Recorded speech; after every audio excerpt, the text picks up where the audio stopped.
Snow fell over Chicago like a benediction no one deserved.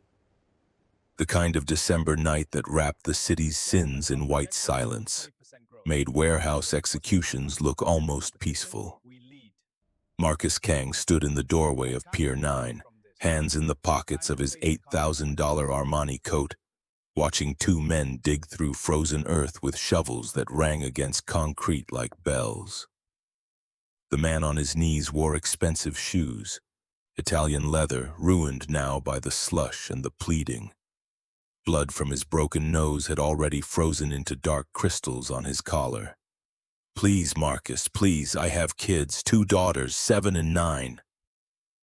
Marcus said nothing. The cold didn't touch him anymore. 15 years of this work had burned away whatever receptors registered discomfort, fear, the particular weight of other people's suffering. "You know the rules, Vincent." Marcus's voice carried no inflection, just fact. "You took from me. Now I take from you." Vincent sobbed, not the dignified kind, the wet, choking kind that sounded like drowning. "It was 20,000. I'll pay it back, double, triple. It was principle." Marcus nodded once. The man to Vincent's left, Dmitri, 6'4", ex-Spetsnaz, hands like cinder blocks, raised the suppressed Glock and fired twice. Professional, clean, Vincent crumpled sideways into the hole they'd dug for him, and the sound that followed was just shovels moving frozen dirt. Marcus turned away before they finished. He'd stopped watching that part years ago. The black Mercedes idled 30 feet away, exhaust curling into the Christmas lights strung along the pier like some grotesque seasonal decoration. Riker Min leaned against the passenger door, scrolling through his phone with the casual indifference of a man who'd just ordered takeout instead of witnessing an execution. "Boss." Riker pocketed the device as Marcus approached. "Volkov's people hit another block in Englewood. 4 buildings. Residents got the usual speech. Sell or burn." Marcus slid into the back seat. The leather was warm, heated. Luxury built on top of bodies buried in industrial zones. "Our territory? Border. Technically neutral. Nothing's neutral." Marcus stared through tinted windows at the Chicago skyline. Gold Coast high-rises glittering like promise. South Side darkness spreading below like an oil stain. "Send word. Anyone who sells to Volkov answers to us." Riker's jaw tightened. Just a flicker, barely visible. But Marcus had built an empire on reading the things people tried to hide. "That'll push civilian collateral, boss. Families, kids. Then they shouldn't sell. Or we could make them an offer. Buy the buildings ourselves, keep Volkov out without the blood." Marcus finally looked at him. Riker had been with him 12 years. Since Marcus was 22 and still believed loyalty could be earned through mercy. Back when he thought running his father's organization meant doing it differently. Better, he'd learned. "You going soft, Wraith?" Riker's street name. The one he'd earned by moving through enemy territory like smoke, killing 6 men in one night without anyone hearing a scream. "Just thinking long-term, boss. Dead civilians bring heat. Feds, media, makes everything harder.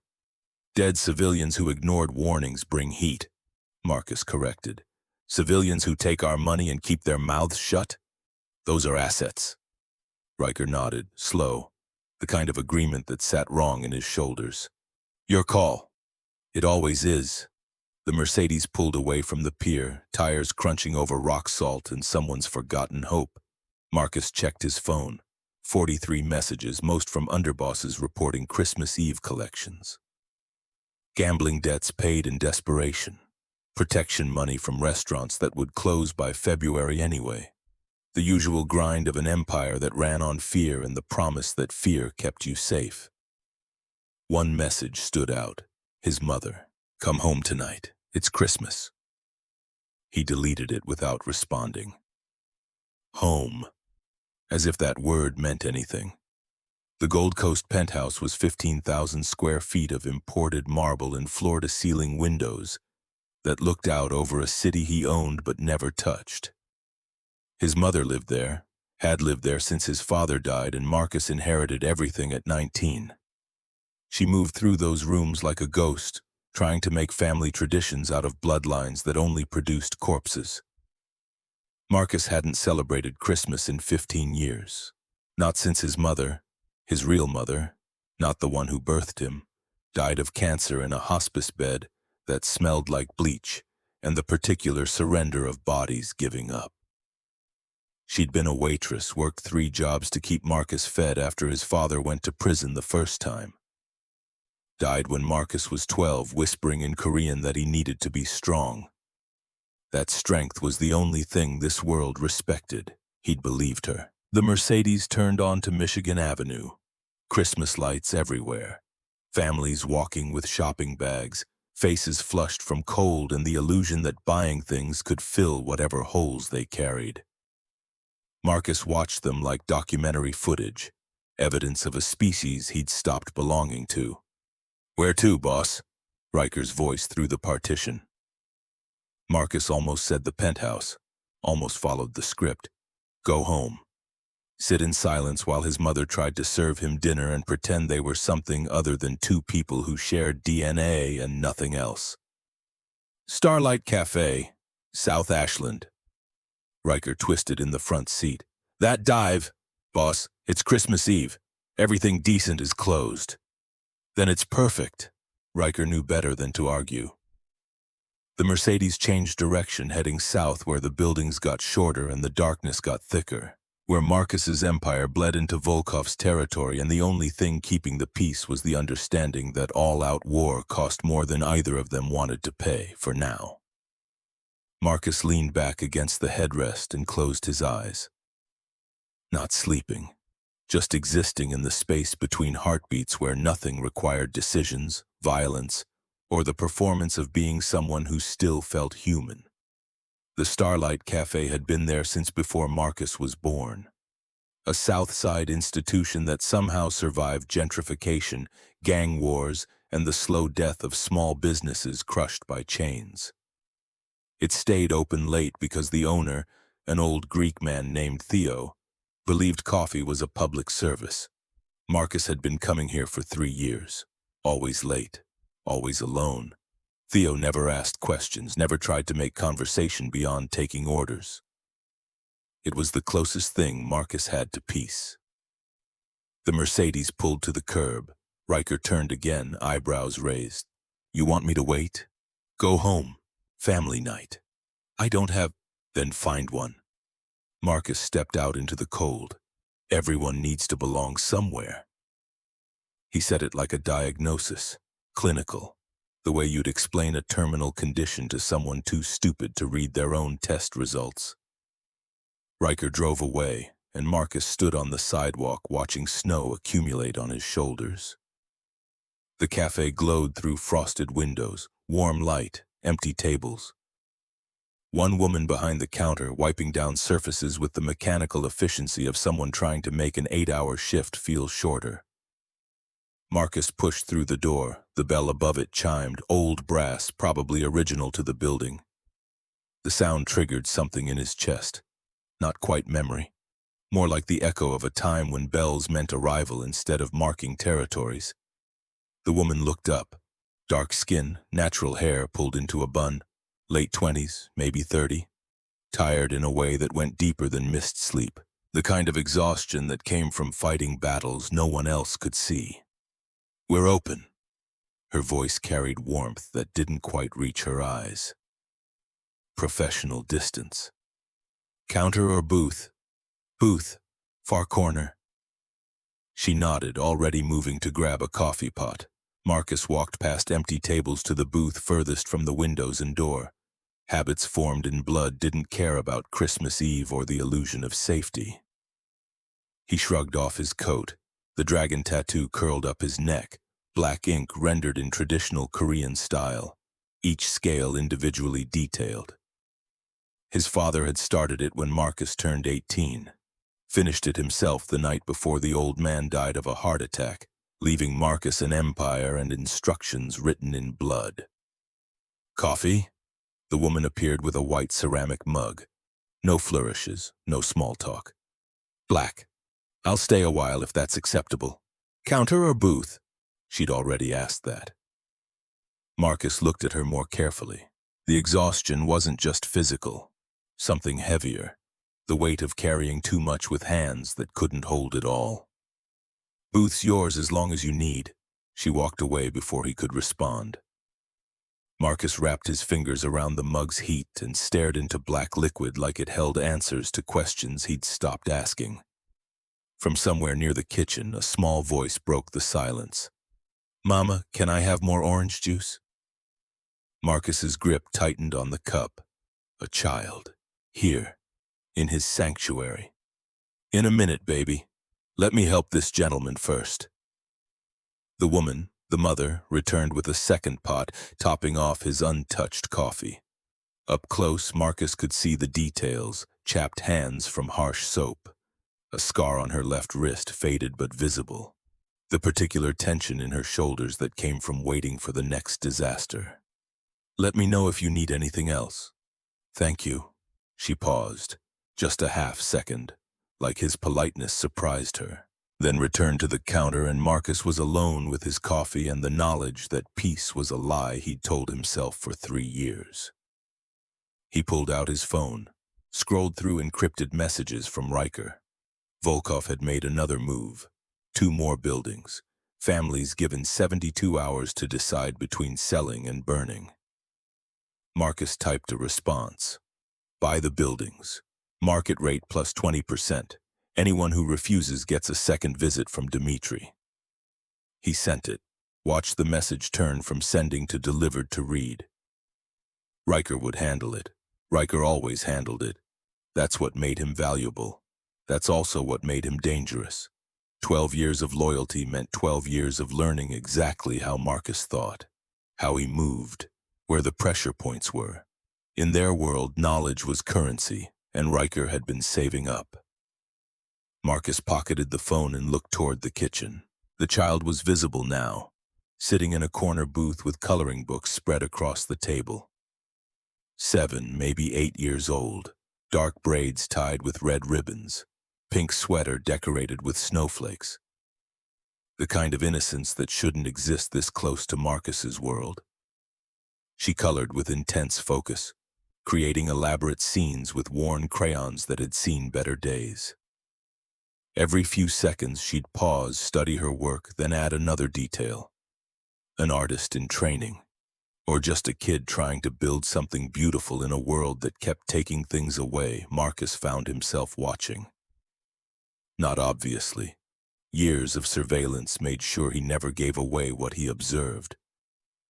But watching, nonetheless. The girl looked up, caught his gaze, and smiled. Pure, uncomplicated, the kind of expression that belonged in Christmas cards and family photos. Not in dive cafes at 9 p.m. on Christmas Eve. Marcus looked away first. He ordered another coffee, then a third. Each time the woman brought it without a comment. Professional distance maintained. She'd learned not to ask questions about customers who looked like walking contradictions. Designer clothes in working-class cafes. Expensive watches tracking time that clearly held no meaning. Eyes that cataloged every exit but seemed to see nothing at all. At 10 p.m., she finally spoke beyond the transactional. "We'll be closing in 30 minutes. You're welcome to stay until then." Understood. She started the closing routine, wiping tables already clean, counting the register with practiced efficiency. The mechanical movements of someone who'd done this shift 1,000 times and would do it 1,000 more. Because the alternative was worse. The child appeared at Marcus's booth. He hadn't heard her approach. That bothered him. 15 years of training his nervous system to register threats before they materialized, and a 7-year-old in a pink sweater got within 3 feet without triggering a single alarm. "Hi, mister." She stopped at a respectful distance, hands clasped in front of her. "I'm Noelle. What's your name?" Marcus's throat tightened. When was the last time someone asked him that question? Not his title, not his reputation, just his name. Marcus. That's a pretty name. Is it Korean? We learned about Korea in school. They have really cool cities and food and dragons. Her eyes widened. Is that a dragon? She pointed at his neck. Marcus's hand moved automatically to cover the tattoo. Protective, like he could hide what he was from a child who probably still believed in Santa Claus. It is. Wow. Did it hurt? Yes. But you did it anyway? I didn't have a choice. Noelle tilted her head, processing. My teacher says we always have choices. Sometimes they're hard, but we always get to choose. Marcus felt something crack in his chest, not breaking, just shifting, like tectonic plates remembering they could move. Your teacher is wiser than most adults. She's nice. She lets me draw during reading time because I finish fast. Noelle glanced back at her booth. Do you want to see my picture? Noelle. The mother's voice carried gentle reproach as she emerged from the kitchen. What did I tell you about bothering customers? He's not bothered, Mama, are you? Noelle looked at Marcus with absolute certainty in his answer. Everyone waited. The mother, the daughter, the universe testing whether Marcus Kang still had enough humanity left to disappoint a child on Christmas Eve. I'm not bothered. The mother's expression shifted, not quite suspicion, more like recalculation, adjusting her assessment of this stranger in expensive clothes who said please and thank you, and let her daughter intrude on his carefully constructed solitude. Noelle, honey, go pack your things. We need to catch the bus soon. Can't we call an Uber? It's snowing really hard. The bus is fine, baby. Don't argue with me tonight. The exchange told Marcus everything. Single mother, working Christmas Eve for extra money, living somewhere that required bus rides in December snowstorms, making promises about Santa while wearing shoes resoled more than once, fighting to give her daughter a childhood the world seemed determined to steal. He recognized the fight. His mother, his real mother, had waged the same battle. 3 jobs, 14-hour days, hands that smelled like industrial cleaner, and the particular desperation of trying to make minimum wage cover rent, food, and a son who kept growing out of clothes. She'd lost. Cancer didn't care about work ethic or sacrifice. It took her anyway, and Marcus learned the lesson that shaped everything after. Trying wasn't enough. Loving wasn't enough. Only power protected what you couldn't afford to lose, and he'd spent 15 years acquiring power. The mother returned to the kitchen. Noelle lingered, studying Marcus with the unfiltered curiosity of someone who hadn't learned that some questions were dangerous. Are you sad? She asked. No. You look sad. Your eyes look like my mama's eyes after Daddy died. Marcus's hand tightened around the coffee cup. I'm sorry about your father. It's okay. Mama says he's watching from heaven and he'd want us to be happy. So we try really hard to be happy even when things are tough. She paused. Are you trying to be happy? The question hit like a bullet, clean through whatever armor Marcus thought he'd built, because the answer was no. He'd stopped trying 15 years ago, stopped believing happiness was a possibility rather than a weakness that got you killed. He'd chosen power instead, control, the ability to make sure nothing and no one could hurt him again. And he was sitting alone in a cafe on Christmas Eve drinking bad coffee, more isolated than any man surrounded by luxury had a right to be. That's a complicated question. Grown-ups always say that. Noelle smiled. But I think it's actually really simple. Either things make you happy or they don't. And if they don't, maybe you should try different things. Before Marcus could respond, before he could explain that her 7-year-old philosophy didn't account for empires built on violence and the particular mathematics of survival, the mother appeared again. Noelle Brooks, I'm not going to tell you again. Get your things. Brooks. The surname landed in Marcus's memory like a stone in still water. He'd heard it before. Somewhere in the reports Riker fed him daily. Recent. Important enough to flag attention but not immediate threat. Noelle scampered back to her booth and the mother approached Marcus's table, something protective and challenging in her stance. Look, I don't know who you are or what you're running from. I'm not running from anything. Everyone who sits alone in a cafe on Christmas Eve is running from something. Her voice held the particular wisdom of someone who'd done her own share of running. But my daughter is off limits. She's friendly. She doesn't understand stranger danger the way she should. And I need you to know that whatever's going on with you, she's not part of it. Marcus studied her, really looked at her for the first time. Beneath the exhaustion and wariness, he saw strength, the kind forged in fire, tested by loss, tempered by a mother's desperate love. She was protecting her child the only way she knew how, with boundaries, words, the fierce determination to be enough even when the world made sure she never could be. I understand, Marcus said quietly, and I respect that. Your daughter is bright, brave, you're raising her well. The compliment seemed to disarm her slightly. Her shoulders dropped half an inch, guard lowering just enough to show the exhaustion underneath. Thank you. A pause, something vulnerable flickering across her features before she reinforced her walls. If you're planning to stay much longer, I'll need to ask you to leave. We close in 15 minutes. Of course. Marcus reached for his wallet, pulling out several bills for the coffee. The mother's eyes widened at the amount, easily 5 times what 3 cups cost, even with generous tip. Sir, I can't. It's Christmas Eve. Consider it a holiday tip. This is too much. It's exactly enough. He stood, retrieving his coat with practiced grace. The dragon tattoo seemed to move in the cafe's flickering fluorescent lights, scales catching shadow and reflection until the ink looked alive. Thank you for the coffee and the conversation. We didn't really have a conversation. No, Marcus agreed, but your daughter did, and it was illuminating. He was halfway to the door when it happened.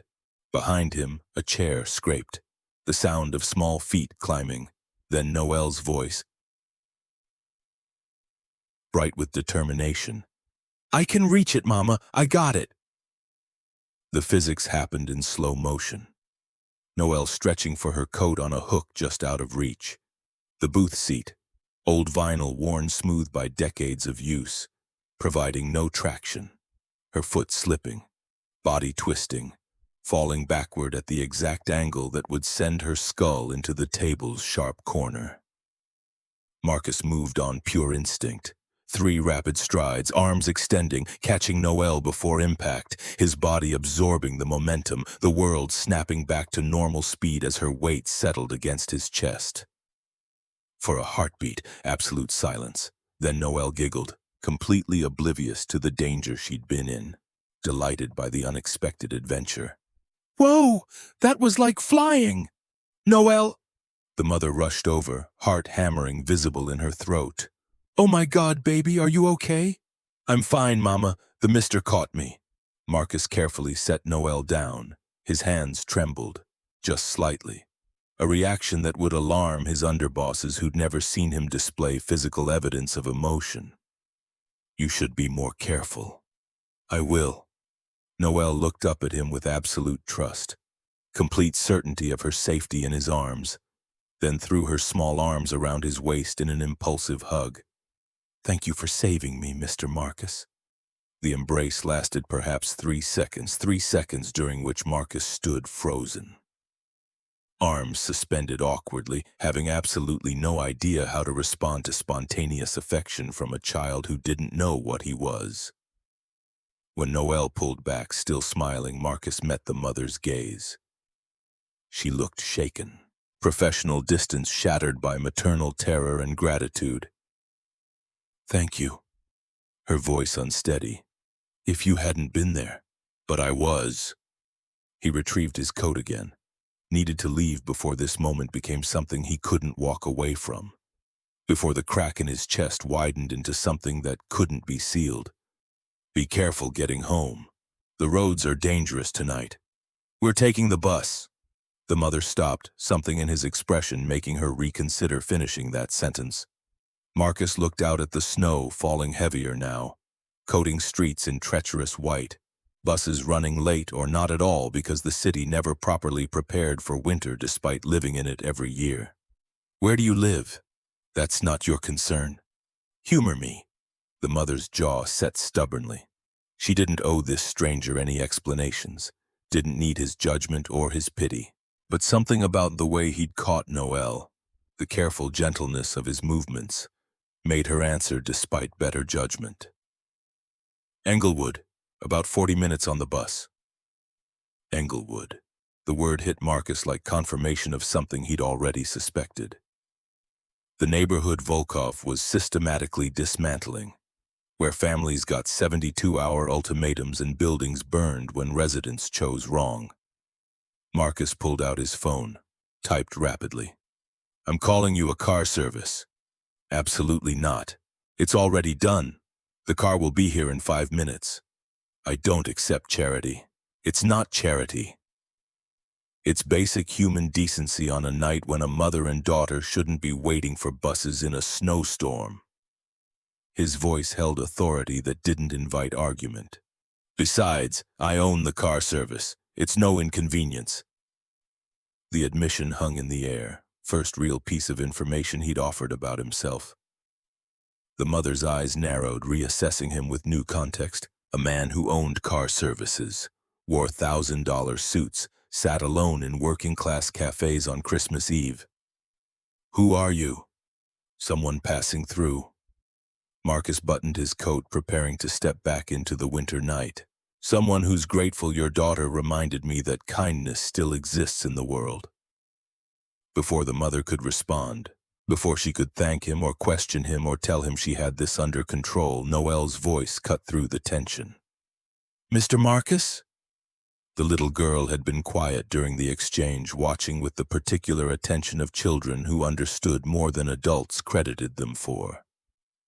"Why are you crying?" The question stopped everything. Marcus's hand went to his face automatically, fingers finding wetness on his cheeks that he hadn't noticed. When had the tears started? During the catch? During the hug?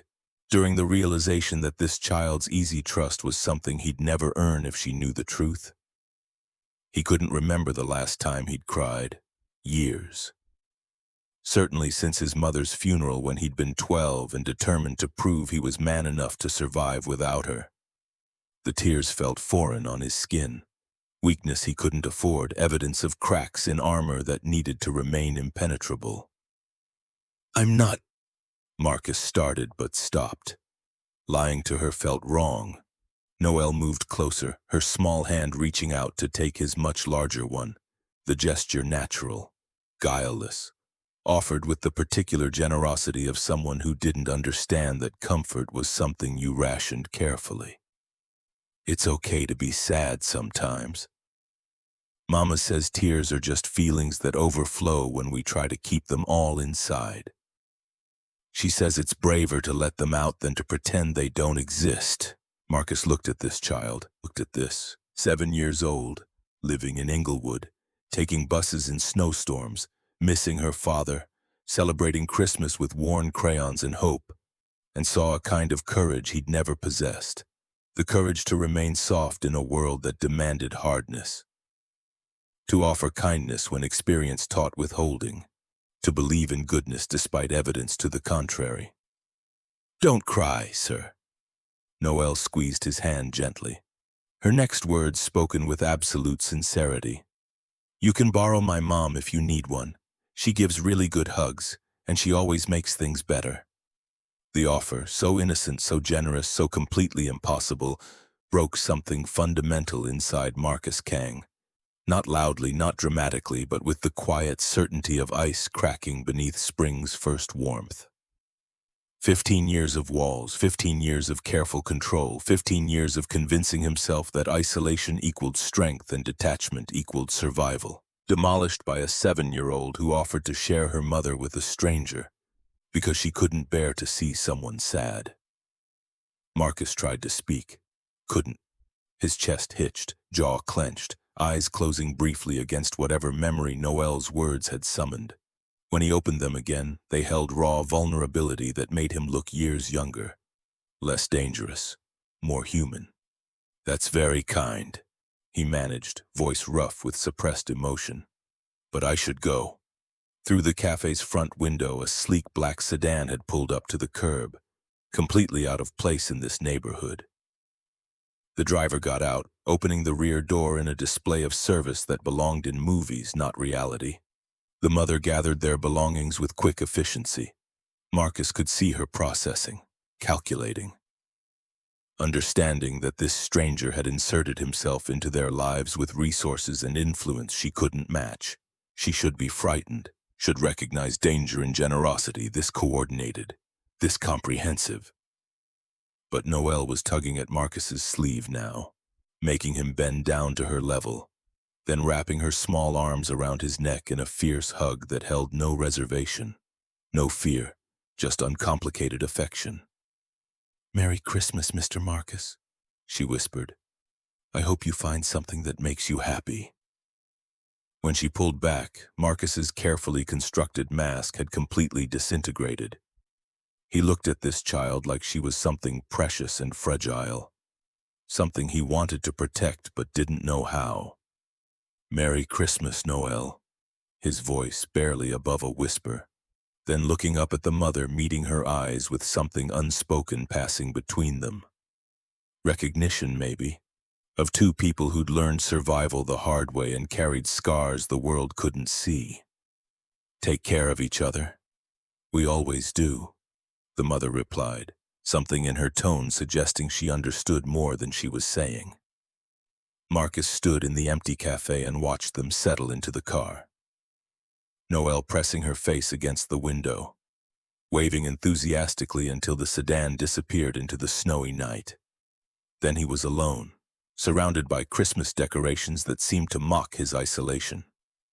Twinkling lights strung with commercial cheer, plastic wreaths promising joy that came in packages and could be bought with money.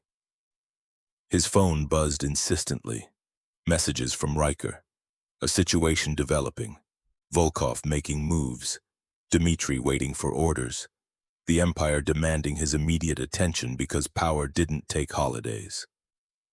But Marcus didn't move, not yet.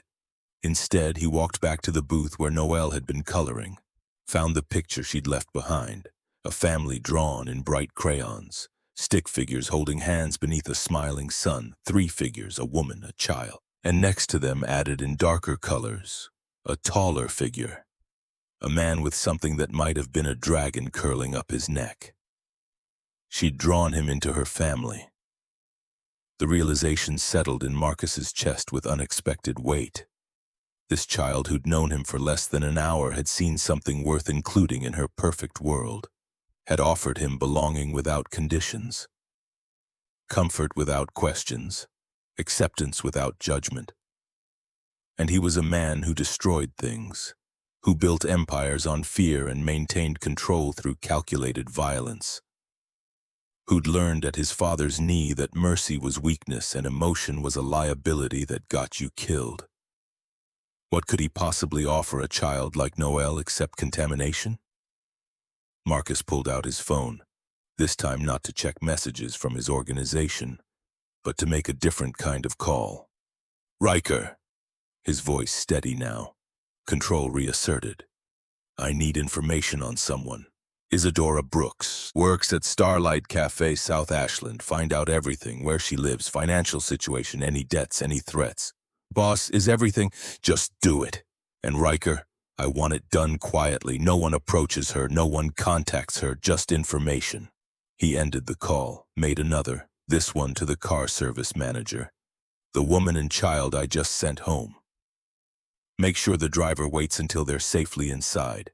Then I want regular service arranged. Nothing obvious, nothing that would frighten them. Just make sure they're not taking buses in snowstorms." The arrangements took 10 minutes. By the time Marcus finished, his organization's normal operations had been temporarily suspended. His underbosses ordered to handle routine business without him. His entire focus shifted to something he couldn't quite name but felt with absolute certainty. Marcus locked the cafe door behind him, The mother had left him the keys, trusting him to secure the place. Another small gesture of faith that felt monumental. He stepped into the Chicago night. Snow had stopped, leaving the city draped in pristine white. Christmas lights twinkled in windows, families gathered around tables visible through sheer curtains. The world celebrating a holiday that had never felt further from Marcus's reach. But something had changed, some fundamental shift in how he saw his place in the universe, triggered by a child's innocent compassion and a mother's fierce protection. He'd spent 15 years building walls, constructing defenses, ensuring that nothing and no one could touch whatever remained of his humanity. One 7-year-old girl had demolished those convictions in under an hour. Marcus walked to where his Mercedes waited 3 blocks away. Riker had followed orders, gone home, left Marcus to his solitude. Except Marcus didn't feel alone anymore. He felt the weight of possibility, the dangerous hope that maybe, there was something worth protecting beyond power, worth fighting for beyond control. His phone rang. Riker again, with preliminary information Marcus hadn't asked for but needed anyway. Boss, basic details. Isadora Brooks, 28, widow, husband died 2 years ago, workplace accident. She works 3 jobs, cafe, cleaning service, weekend retail, lives in Englewood, rental apartment, current on payments but barely. No debts beyond normal bills, no criminal record, no red flags. Marcus listened, each detail painting a picture he'd already assembled from observation. And the daughter? Noelle Brooks, 7, second grade, good student, no issues, attends public school in their district. A pause. Boss, there's something else. What? The girl's sick, leukemia, diagnosed 4 months ago. Treatment costs are substantial. Insurance covers some, but the family's looking at about $80,000 out of pocket. The mother set up a GoFundMe, raised $340.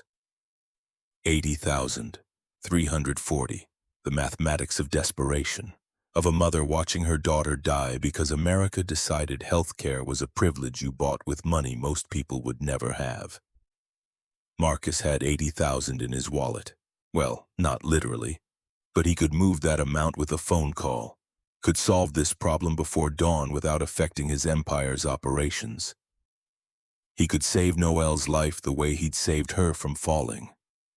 But that would reveal himself, would insert his world into theirs in a way they couldn't escape, would mark them as connected to Marcus Kang, and in his business, connections were vulnerabilities that enemies exploited. What else? Marcus's voice flat, not revealing the war happening in his chest. The building they live in. It's in territory that's being contested, not by us. We stay out of residential zones, but Volkov's been expanding. There's been pressure on landlords to sell, nothing violent yet, but it could escalate. The information crystallized something in Marcus's mind. He'd asked Riker for surveillance routes, for protection possibilities, but he hadn't admitted why, hadn't articulated the fierce protectiveness that awakened when Noelle fell, when she hugged him, when she offered to share her mother with a stranger because she couldn't bear to see someone cry. I want that building and the surrounding block under passive watch. Nothing obvious. I don't want them knowing. But if Volkov makes any moves, I want to know immediately. Boss. And Riker, this stays between us. Silence on the line. The kind that came with questions Riker knew better than to ask. Understood. Marcus ended the call, stood in falling snow while Chicago celebrated around him, while families gathered and children opened presents and people pretended that love was enough to protect what mattered. He knew better, had learned the hard way that love without power was just another word for loss. But maybe power directed by love was something different. Something he hadn't considered in 15 years of building an empire on the corpse of his capacity to care. Marcus got in the Mercedes, drove not toward the Gold Coast penthouse but deeper into the city, past neighborhoods that shifted from prosperity to poverty like climate zones. past buildings where Volkov's influence spread like cancer and residents made impossible choices. He parked 3 blocks from the address Riker had provided, watched the building where Isadora and Noelle Brooks lived their lives completely unaware that a monster had decided to care about them. 4th floor, window with Christmas lights, visible through glass, a small tree, modest decorations, the kind of Christmas built on hope instead of money. Marcus sat in his car until the lights went out, until he was certain they were safe for one more night. Then he drove home to his empty penthouse and his mother's unanswered text and the particular isolation of a man who ruled everything but belonged nowhere. Tomorrow he would make arrangements, would move money and resources with the efficiency that built empires, would ensure that Isadora Brooks received an anonymous hospital donation and Noelle got the treatment she needed without ever knowing who paid, would protect them from Volkov, from poverty, from every threat his world could manufacture, would give them everything except the truth of who he was and what he'd done to acquire the power to save them. Because that was the bargain. That was always the bargain. Marcus could protect them, but he could never be part of the family Noelle drew with her worn crayons. The dragon didn't get to live in the castle. He just got to guard it from the shadows. And for the first time in 15 years, Marcus Kang wept, not for what he'd lost, but for what he'd found and knew he could never keep. Morning came with notifications Marcus didn't want. Riker's encrypted messages detailed overnight movements. Volkov's crew had purchased 2 more Englewood properties, cash deals, above market, the kind of money that made saying no feel like suicide. Marcus sat in his penthouse office, floor-to-ceiling windows framing a city that looked clean from 40 stories up. Down there, people fought over scraps. Up here, he moved millions with keystrokes and decided who lived in their homes another month. He opened his laptop, accessed accounts that existed in digital spaces governments couldn't touch. Moved $85,000 through 3 shell corporations into Northwestern Memorial's charitable fund. Attached a single stipulation: full treatment coverage for patient Noelle Brooks, no questions, no publicity, no gratitude required. The transfer completed in 90 seconds. Marcus stared at the confirmation screen like it might explain why his chest felt lighter despite costing him nothing he'd miss. His phone rang, Riker's name flashing. The Brooks woman got a call from the hospital. Anonymous donation, full coverage. She's asking questions. Let her ask. Boss, if she digs, she won't find anything. Marcus ended the call. Pulled up security footage from cameras his people had installed overnight. 4 angles covering the Brooks apartment building. Infrared, motion detection, facial recognition tied to databases that logged every Volkov associate within 3 miles. Passive surveillance, that's what he'd told Riker. Just watching, making sure threats stayed theoretical. But Marcus knew better. Knew that once you started protecting something, you couldn't stop halfway. Protection required escalation, required inserting yourself deeper until the thing you guarded became the thing that owned you. He was already owned, had been since Noelle hugged him and offered her mother like some children shared toys. Since those small arms around his neck felt more real than 15 years of power. The footage showed Ivy leaving for her morning shift, 7 a.m. Moving fast, purpose in her stride that hadn't been there yesterday. Hope did that, gave people energy they'd been running on fumes without. Marcus watched her disappear around the corner, checked the timestamp, calculated her bus route, her arrival time at the cafe, then did something he hadn't done in 3 years. He went there during business hours. The Starlight Cafe looked different with sunlight through the windows. Less sanctuary, more just tired. Cracked tile, peeling paint. The particular decay of small businesses held together with duct tape and determination. Ivy stood behind the counter pouring coffee for a construction worker who didn't thank her.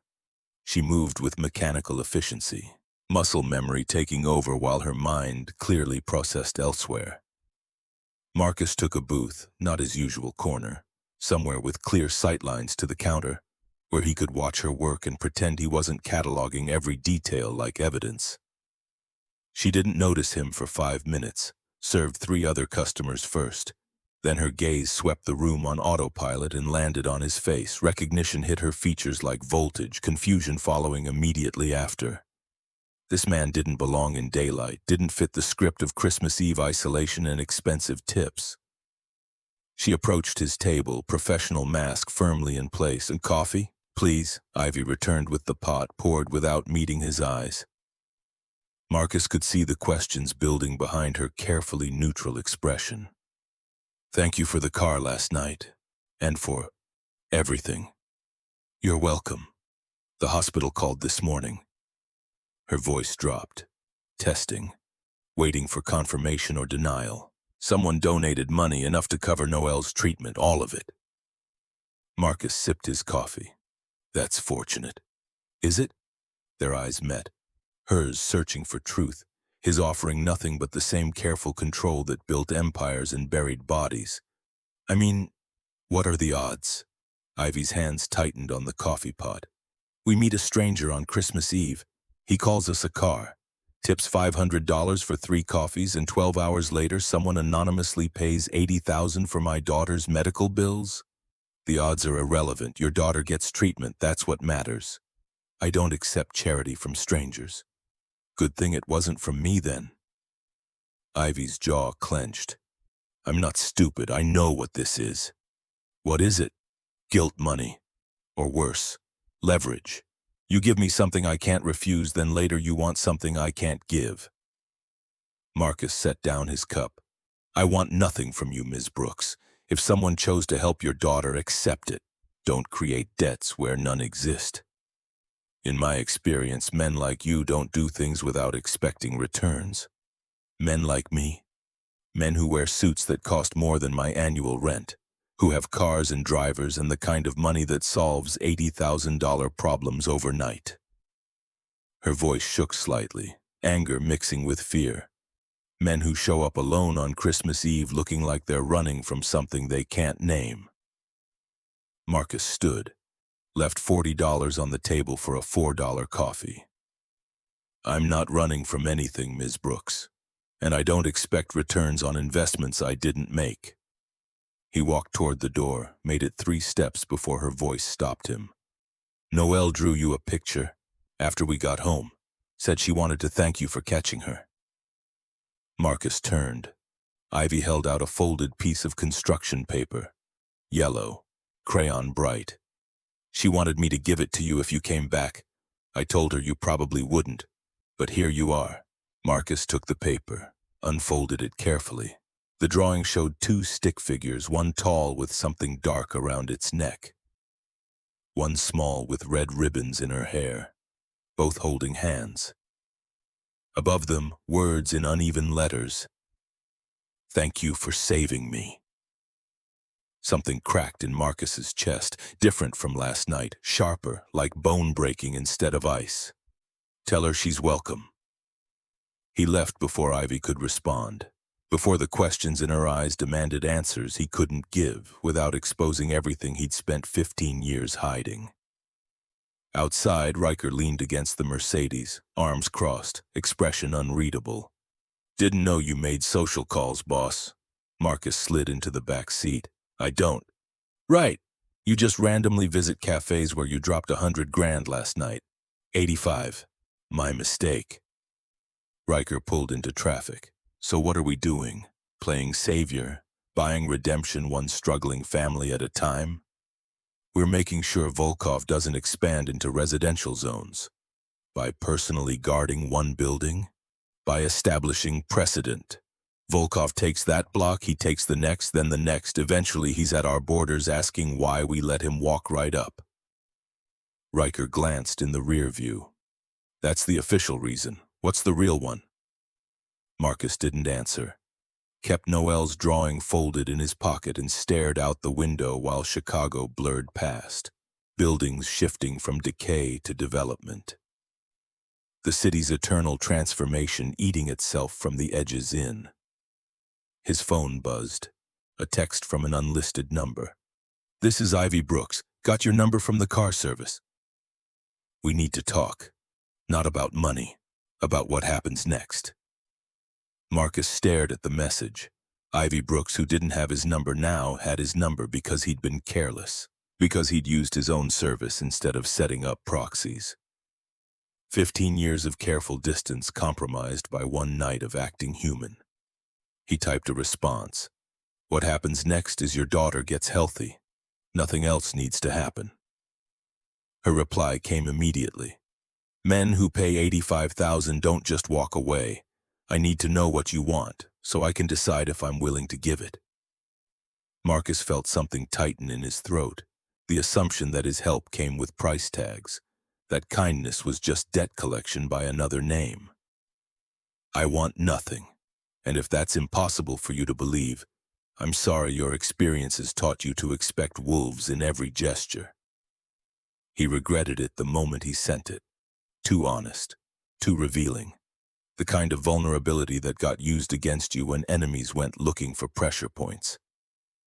Ivy's response took 3 minutes. "My experiences taught me survival. And survival means understanding that gifts from dangerous men aren't gifts. They're down payments. I'm not dangerous, you're lying.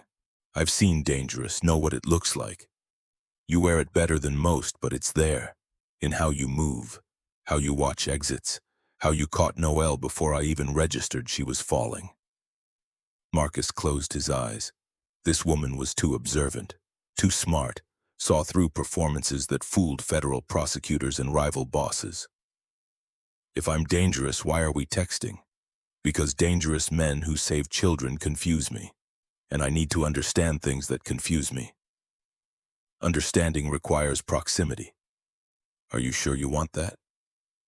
"No, but I'm sure I need it." Marcus pocketed his phone, looked up to find Riker watching him through the rear-view mirror. "Problem?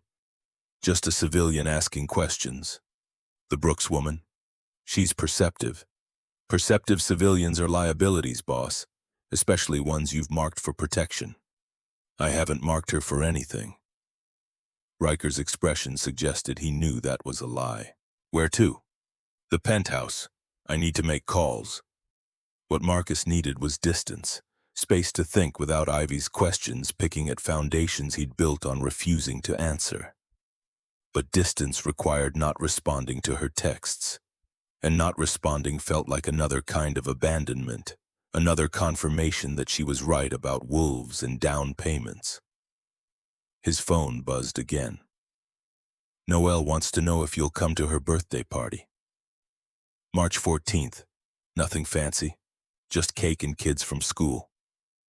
I told her probably not. She's choosing to hope anyway. March 14th. 3 months away. An invitation to watch a child celebrate survival paid for with money from sources Ivy suspected but didn't want confirmed. Marcus typed and deleted 4 responses. Settled on truth. "I don't do birthday parties, I figured. But I promised I'd ask. She draws you into everything now. Family pictures, school assignments about heroes. Yesterday's homework was writing about someone brave. She wrote about the man with the dragon who catches people before they fall." The words hit like bullets, each one finding soft tissue Marcus thought he'd armored years ago. "I'm not a hero. I didn't say you were. I said you're who she sees when she thinks about bravery. There's a difference." "What difference? Heroes are myths. Brave people are just damaged ones who chose different responses to their damage." Marcus read that message 5 times, each time finding new weight in Ivy's observation. That courage wasn't the absence of scars, but what you built on top of them. He'd built an empire. She'd built a daughter who still believed strangers could be kind. Different architectures, same foundation of loss. "I need to go. Work. What kind of work requires Christmas week attention? The kind that doesn't stop for holidays." "Right. The dangerous kind." Marcus didn't confirm or deny, ended the conversation by not responding, Let Ivy's last message hang unanswered like all the questions they both knew better than to ask. The penthouse felt emptier than usual. His mother had left for her sister's house in Wisconsin. Annual tradition Marcus never joined. The place echoed with his footsteps and the particular silence of spaces built for entertaining crowds but occupied by ghosts. He pulled up surveillance feeds, checked angles around Ivy's building. 4 cameras providing overlapping coverage. No Volkov movement, no threats. Just normal patterns of people living lives they didn't know were being watched. His laptop chimed. Encrypted message from Riker. Volkov wants a meeting. Neutral ground. Says he has a proposal regarding Englewood. Marcus's jaw tightened. Proposals from Volkov meant concessions wrapped in threats. Offers you couldn't refuse without admitting weakness. When? Tonight. 10 p.m. The warehouse on Pershing. Tell him I'll be there. Boss, this could be a setup. Everything's a setup. Question is whether you walk in prepared. Marcus closed the laptop, walked to his office safe, removed the Glock 19 he carried to meetings where civility was performed at gunpoint. Checked the magazine chambered around, holstered it against his ribs where the weight felt like confirmation of what he was. His phone rang. Unknown number. Marcus answered anyway. Mr. Kang? A woman's voice. Professional. Clipped. This is Dr. Sarah Chen from Northwestern Memorial. I'm calling about the donation made to our charitable fund this morning. Marcus's chest tightened. What about it? Hospital policy requires donor verification for amounts exceeding $50,000. The transfer came through legitimate channels, but we need confirmation that the funds weren't obtained illegally. They weren't. I'll need more than your word, sir. The IRS requires documentation for gifts this size. Tax forms, source verification. Without it, we can't disperse the funds to patient accounts. Marcus closed his eyes. Should have anticipated this. Should have used foundations with existing paper trails instead of rushing the transfer like some amateur trying to buy salvation overnight. What do you need? Donor information, name, address, tax identification. We can process it as a charitable contribution if you provide the necessary documentation. And if I don't, then I'm afraid we'll have to return the funds. Hospital policy is very strict about anonymous donations exceeding our threshold. Marcus calculated options. Could provide false documentation. Had entire departments that manufactured paper trails. But forgery meant risk, meant leaving evidence that connected him directly to Noel's treatment. I'll have the paperwork sent over by end of business. Thank you, Mr. Kang, and on behalf of the Brooks family, thank you for your generosity. Leukemia treatment is devastating financially. You've given them a fighting chance. She hung up before Marcus could explain that fighting chances were the only kind worth giving. That guaranteed victories taught nothing about survival. He called his accountant, a woman named Margaret who'd been laundering Marcus's money for 8 years and never asked where it came from. I need documentation for an $85,000 charitable donation. Northwestern Memorial Hospital. Clean paperwork. Nothing that traces back to primary accounts. How clean? IRS audit clean. That'll take 3 days minimum, maybe 5. You have 6 hours. Marcus, that's not. Then it's impossible, and I need to find someone for whom impossible just means expensive. Margaret sighed. 6 hours, but it'll cost you an extra 20 grand in rush fees. Done. He ended the call, stared at Noel's drawing still sitting on his desk. The stick figures holding hands, the uneven letters spelling gratitude for being caught before falling. Marcus had spent 15 years making sure nothing caught him when he fell. Had built systems and redundancies in enough power that falling became theoretical. Something that happened to people without his resources. Now he was free-falling toward a 7-year-old's birthday party, toward a mother who saw through his performances, toward the terrifying possibility that protection meant proximity and proximity meant being seen. His phone buzzed. Ivy again. The hospital called. Said the donation needs paperwork. They might have to return it if the donor doesn't provide documentation. I know it was you. Just admit it so they can process the payment. Marcus's hands tightened on his phone. It wasn't me. You're a terrible liar. I'm an excellent liar. Just not to you, apparently. Then tell the truth. The truth is complicated. Try me.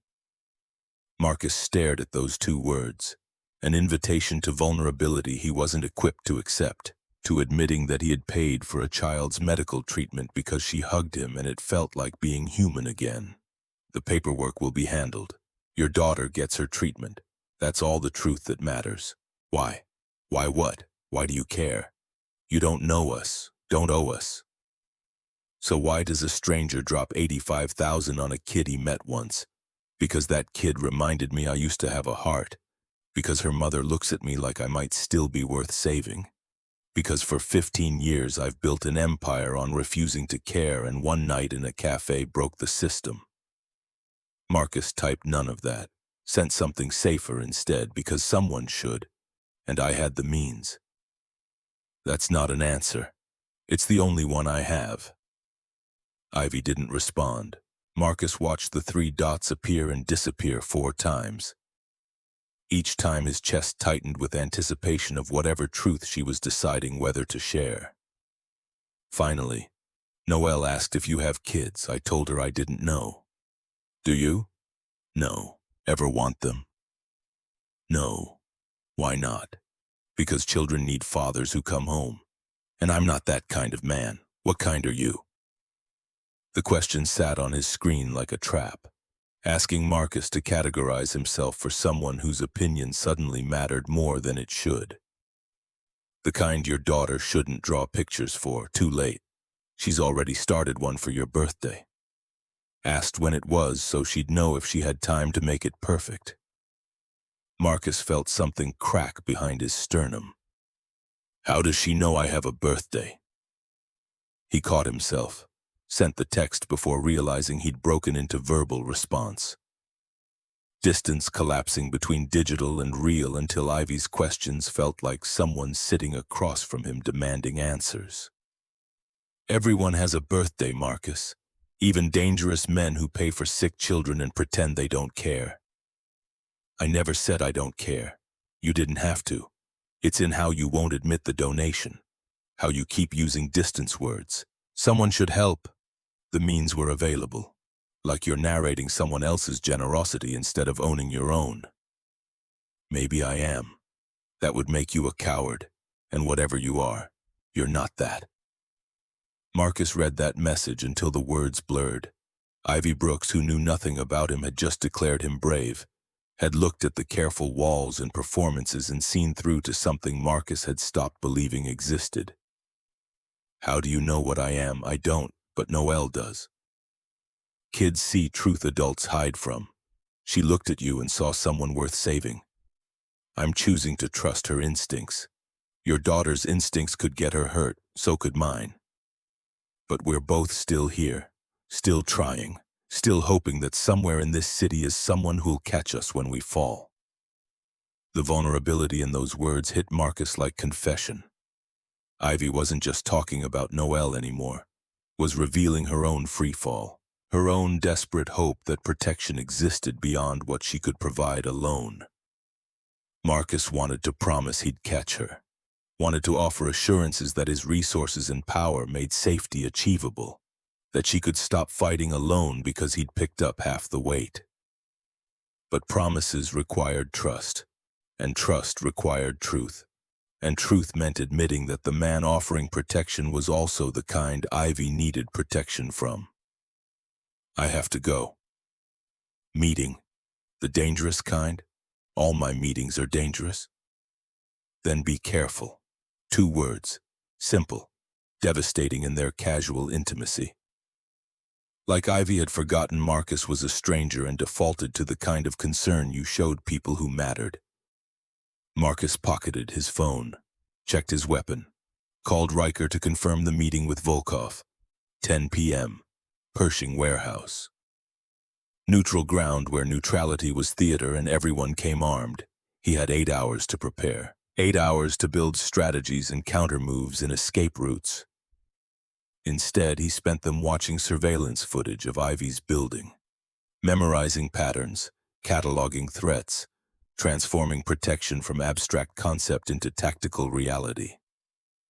Because somewhere between Christmas Eve and now, Marcus had stopped pretending this was about territory or precedent or strategic positioning. This was about a woman who called him dangerous and told him to be careful in the same breath. About a child who drew him into family pictures despite knowing nothing about who he really was, about the terrifying possibility that after 15 years of isolation, Marcus had found something worth the risk of being seen. The warehouse smelled like rust and old blood. Decades of deals gone wrong had soaked into the concrete until violence became atmosphere. Volkov waited in the center, flanked by 6 men whose body language screamed military training, and the kind of loyalty bought with threats instead of trust. Marcus entered with Riker and 2 others, Dmitri and Key, both soldiers who'd proven themselves in situations where proving meant survival. Marcus, Volkov's accent made the name sound like an insult. Thank you for coming. You said you had a proposal. Direct. I appreciate this about you. Volkov gestured to a rusted metal table between them. Sit. Let us discuss like civilized men. Marcus remained standing. I'm civilized enough from here. As you wish. Volkov pulled out a folder, slid it across the table. Englewood, 12 blocks, residential. Not valuable to you. Very valuable to me. I'm offering to purchase your, what do you call it? Your passive interest. I don't have interest in Englewood. No? Then why do your people watch buildings there? Why do you arrange car services for residents? Why do you make hospital donations for children who live in territories you claim not to care about? Marcus's blood went cold. Volkov knew. Somehow knew about Ivy, about Noel, about the surveillance and the money and the careful protection Marcus thought he'd hidden. I don't know what you're talking about. Please. Volkov smiled. Predatory. We both know you're smarter than these lies. You've marked Englewood for protection, fine. I respect this. But respect requires compensation. So I'm offering to buy your protection. 10 million for 12 blocks. Everyone wins. Everyone except the families you'll displace. Families are always displaced. Progress demands this. I'm simply offering you chance to profit from inevitability. Marcus met Volkov's eyes, saw calculation there. Cold assessment of whether Marcus would choose money over principle, whether 15 years of building empire on pragmatism had eroded whatever remained of his conscience. No deal. Volkov's smile faded. Think carefully, Marcus. 10 million is generous for territory you don't profit from. I said no. Then you force me to change approaches. Volkov pulled out his phone, showed Marcus a photo. Ivy and Noel leaving their building. Timestamp from this morning, taken by someone close enough to count the buttons on Noel's coat. Marcus's hand moved toward his weapon, stopped only by Riker's subtle pressure on his shoulder. Touch them, and this becomes war. War? Volkov laughed. Over civilians? Marcus, when did you become sentimental? These are not your family, not your responsibility. They're simply people who happen to catch your attention for reasons I don't understand and don't care about. Last warning. Stay away from them. Or what? You'll destroy your empire protecting strangers? You'll risk everything you've built for a woman and child you've known less than 48 hours?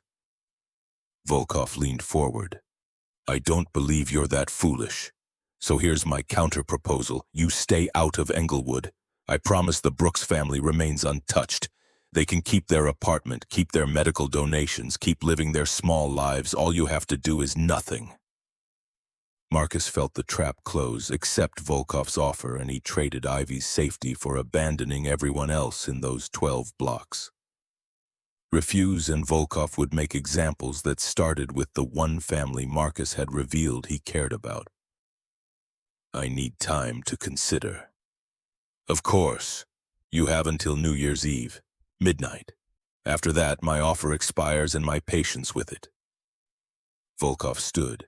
His men moved in synchronized formation toward the warehouse exit. At the door, he turned back. Marcus? Whatever she did to make you care, it won't be enough when this costs you everything. Sentiment is beautiful, but empire requires uglier foundation. Then he was gone, and Marcus stood in a warehouse that smelled like every mistake he'd ever made, trying not to feel human. Riker waited until they were in the Mercedes before speaking. He's right, boss. You can't protect them and hold territory, one or the other. I can do both. No, you can't. Not without exposing them as leverage. Not without painting targets on their backs every time you make a move. Marcus stared out the window. Then I make sure no one gets close enough to paint.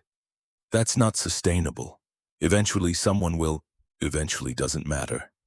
Right now does. His phone buzzed. Text from Ivy. Are you okay? It's past midnight. Noelle made me promise to check if you were safe. Marcus stared at those words.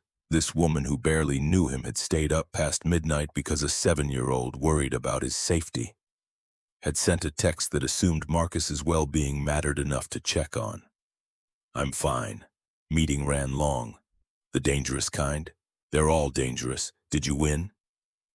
The question struck Marcus as absurd, then profound, because Ivy was asking if he'd won the meeting. Not survived it. Not escaped it. Won it. Like she expected victories from him instead of just survival. I don't know yet. Ask me in a week. I'll set a reminder. She sent a screenshot. Her phone's reminder app. January 1st. Ask Marcus if he won. Something warm spread through Marcus's chest. Foreign. Uncomfortable. Like hope felt to organs that forgot how to process it. You don't have to. I know. But Noelle said you looked like someone who needed people to remember him. So I'm remembering. Marcus closed his eyes, leaned his head against the car window while Chicago blurred past and Riker drove in silence that knew better than to interrupt. Noelle was right. He did look like someone who needed remembering. Had spent 15 years making sure no one got close enough to try. And now a child drew him birthday pictures while her mother set reminders to check if he won battles he never planned to tell her about. Marcus opened his phone, scrolled to his calendar, added an entry for March 14th. Noelle's birthday. Left it blank. No commitment. No promise. Just acknowledgement that the date existed and maybe, he'd be the kind of man who showed up. Then he deleted it. Because showing up meant proximity, and proximity meant Volkov was right. Sentiment would cost him everything. But even deleted, Marcus knew he'd remember. Would spend the next 3 months trying to convince himself that a 7-year-old's birthday party wasn't worth risking an empire. Would fail that convincing every time Ivy texted to ask if he was safe. Every time Noelle drew him into pictures, every time he checked surveillance footage and saw them living lives they didn't know were being protected. The Mercedes pulled up to his building. Marcus sat in the back seat while Riker waited for instructions that didn't come. Boss? Go home. I'll handle tomorrow's operations remotely. You sure? After Volkov's threat, I'm sure. Riker left. Marcus rode the elevator to his penthouse. Walked through empty rooms that cost more than most people earned in lifetimes, stood at floor-to-ceiling windows overlooking a city he owned but had never belonged to. His phone buzzed. One last text from Ivy. Noelle's asleep. Wanted you to know she prayed for you tonight. Said God should protect dragons too. Marcus read that message until his vision blurred, then read it again, because a child he'd met once had included him in her prayers. Had decided that even dragons deserved protection. He typed a response he'd never send. Tell her I'm not worth praying for. Tell her dragons don't get saved. We just burn everything close enough to feel warm. Deleted it, sent something safer. Tell her thank you, and that dragons don't need protection. They just need someone to believe they're more than their fire. Ivy's response came immediately. She already does. Question is whether you believe it too. Marcus didn't answer. Couldn't. Because the truth was he'd stopped believing 15 years ago when his mother died and taught him that love was just another word for loss. But Noel believed, and Ivy believed Noel, and somewhere in that chain of faith was the possibility that Marcus could become something other than the sum of his violence. He just had to survive until New Year's Eve without Volkov destroying everything he'd accidentally started caring about. 7 days. 168 hours. 10,080 minutes until Volkov's deadline, and Marcus had to choose between Empire and the family he'd drawn himself into. Not enough time to build adequate protection. Too much time to pretend he wasn't already compromised. Marcus set his phone on the desk, pulled up surveillance feeds, watched Ivy's building while snow started falling again over Chicago. Covering sins in white silence, making the world look clean when morning came. But Marcus knew better, knew that under the snow everything festered, wounds and debts and the particular violence of men who'd learned that caring meant bleeding. He'd bled before, for empire, for power, for the ghost of a father who taught him that strength was the only thing this world respected. Now he was bleeding for a woman who texted past midnight to make sure he was safe, for a child who prayed for dragons because someone needed to believe in redemption. 7 days to figure out how to protect them without destroying everything he'd built. 7 days to become the kind of man worth a 7-year-old's faith. Marcus didn't sleep, just watched surveillance feeds and planned scenarios where everyone survived, where empire and protection coexisted, where dragons got to live in castles instead of just guarding them from shadows. Found 0 scenarios that worked, found 100 where trying cost him everything. Tried anyway, because Noel believed dragons deserved protection too, and maybe, just maybe, she was right. 3 days passed in surveillance footage and unanswered questions. Marcus watched Ivy leave for work at dawn, watched Noel skip to school with a backpack too big for her frame. Watched them live lives completely unaware that cameras tracked their every movement and armed men positioned themselves in patterns designed to intercept threats before they materialized. Volkov made no moves. That bothered Marcus more than aggression would have. Silence from predators meant planning, meant waiting for the perfect moment to strike where defense was weakest. Margaret delivered the hospital paperwork on schedule. Clean documentation routing the donation through a Delaware charitable trust that existed on paper and nowhere else. Northwestern Memorial processed it within hours. Noel's treatment began the next day. Ivy texted updates Marcus didn't ask for but read immediately. Chemo started. Noel was brave. Threw up twice but smiled through it. Drew pictures for the nurses, asked when Marcus was coming to visit. He never responded to that question. Let it hang unanswered alongside all the other truths he couldn't afford to give. On the 4th day, Riker appeared at the penthouse with news that changed everything. "We have a problem." Marcus looked up from the laptop displaying real-time feeds of Englewood. 4 screens, 16 angles, 0 threats visible but felt everywhere. "Volkov? Worse. Internal." Riker dropped a folder on the desk. 3 underbosses met yesterday, without you, without authorization, discussing whether your distraction makes you a liability. Marcus opened the folder. Photos from his own surveillance network. Jin Park, David Sullivan, Anton Kozlov. 3 men who controlled significant portions of his operation. Meeting at a neutral restaurant. Faces serious. Body language suggesting conspiracy. What are they planning? Don't know yet, but the fact they're meeting at all means doubt, and doubt spreads fast in our business. Marcus had anticipated this, knew that Volkov's observations about his protection of Ivy and Noel would circulate, knew that caring visibly about civilians made him appear weak to men who built careers on exploiting weakness. "Set a meeting, all underbosses, tomorrow night." "Boss, that gives them time to coordinate." "Good, let them coordinate. Let them think they have leverage. Then I'll show them what leverage actually looks like." Riker hesitated. You're going to tell them about the Brooks family?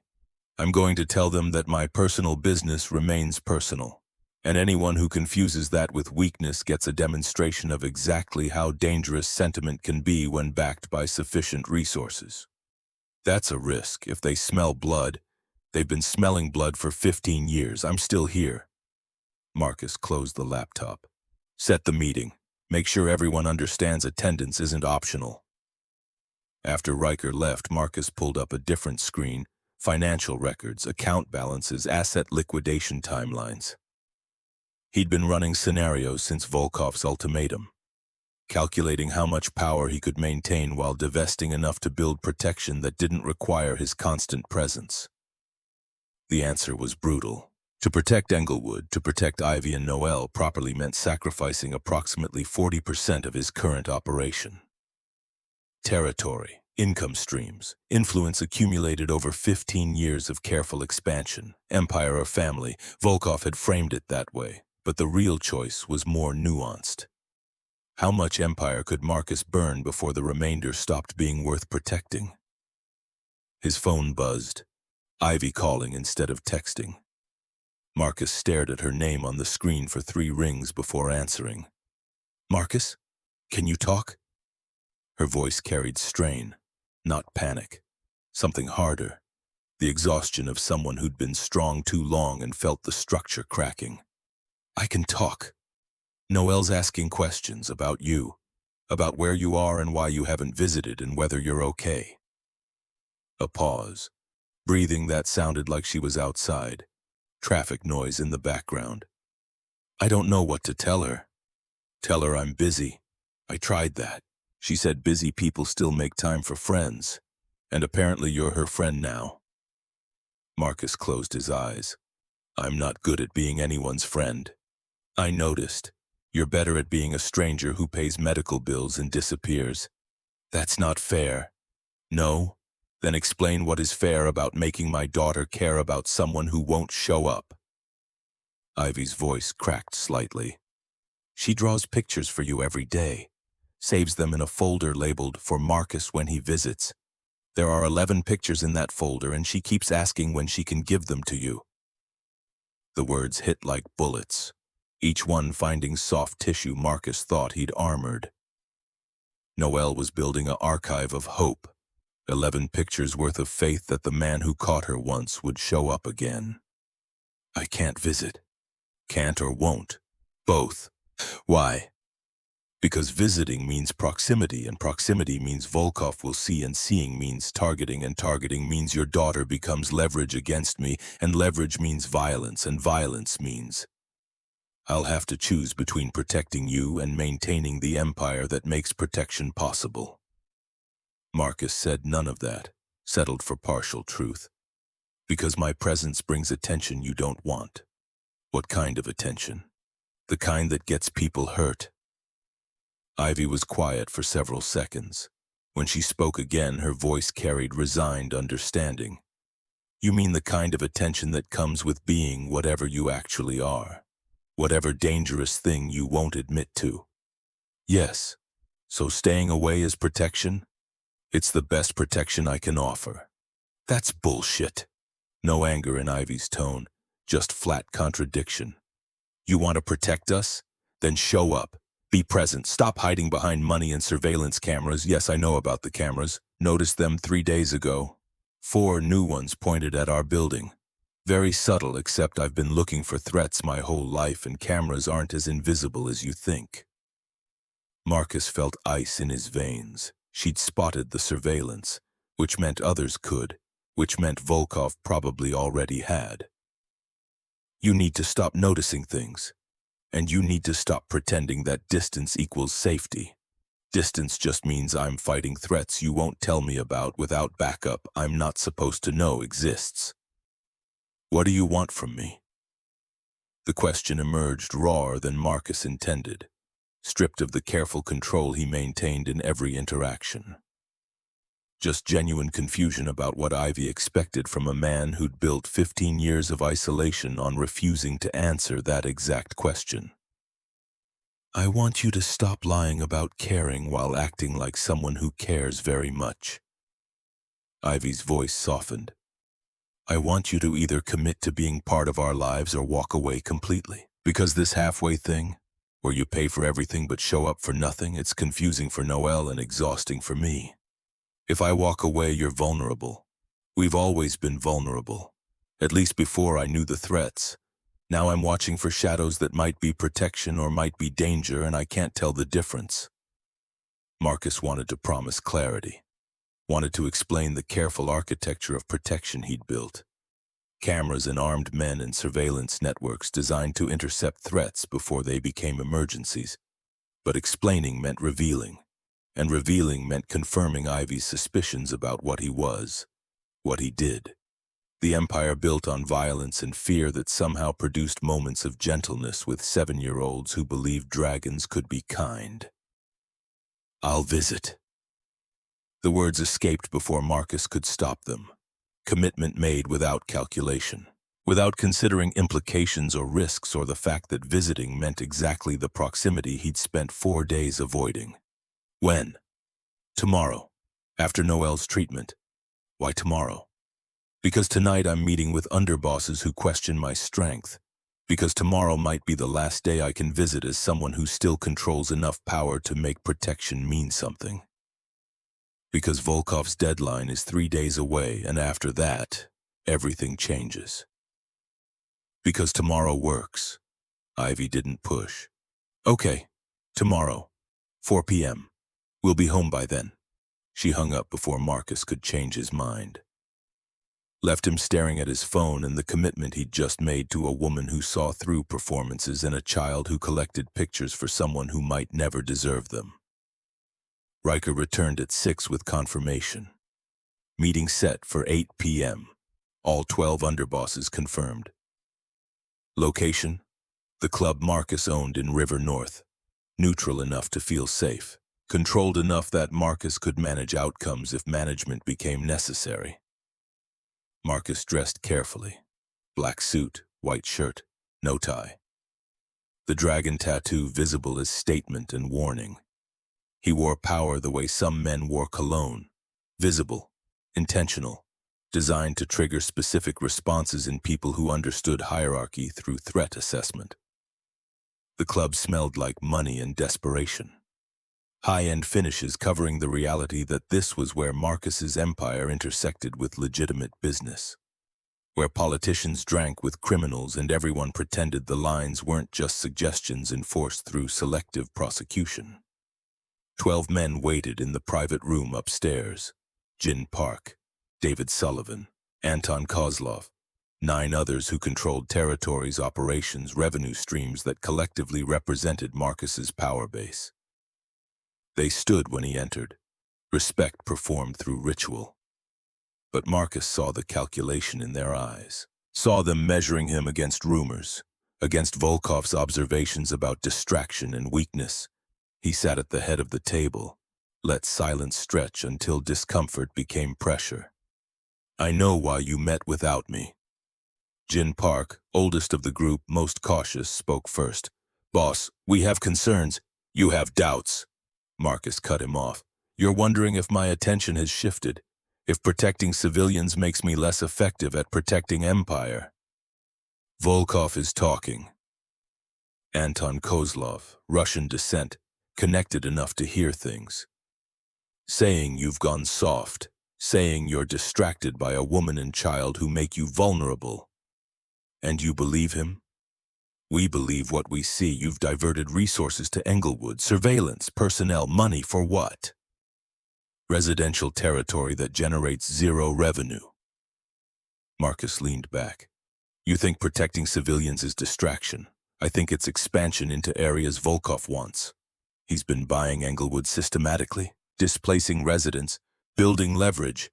If we let him take 12 blocks unchallenged, what stops him from taking 12 more? So this is strategy? David Sullivan, always skeptical. Not personal? Strategy and personal aren't mutually exclusive. They are when personal makes you predictable. Jin Park again. Volkov knows you care about these people. That gives him leverage. Leverage means power shifts. Marcus felt the room turning. Not rebellion yet, just the beginning stages, the careful testing of whether hierarchy could be renegotiated through collective pressure. Let me make something clear. Marcus's voice dropped, quiet intensity that made men lean forward to hear. I've spent 15 years building this organization. 15 years proving that I'm more ruthless, more strategic, more willing to do ugly work than anyone in this room. That doesn't change because I chose to protect civilians. But it does change the calculation, Anton pressed. Civilians are weakness, vulnerability, things that can be taken. Everything can be taken, power, territory, life. The question isn't whether you're vulnerable. It's whether your response to vulnerability makes enemies regret trying. Marcus pulled out his phone, displayed a photo, Ivy and Noel leaving their apartment. Same image Volkov had shown him 3 days ago. Volkov thinks these people are my weakness. He's wrong. They're my line. The boundary between business and personal. Anyone who crosses that line doesn't get warnings, doesn't get negotiations, doesn't get the civilized version of me you're all accustomed to. He let that sink in. Watched 12 faces process the implications of Marcus declaring civilians worth crossing lines for. Volkov has until New Year's Eve to accept my terms. After that, anyone touching Englewood answers to me directly, no intermediaries, no protocols, me. Boss, if you start a war over civilians, Jin began, I'm not starting anything. I'm finishing what Volkov started when he decided my attention was weakness worth exploiting. Marcus stood. You want to know if I'm distracted?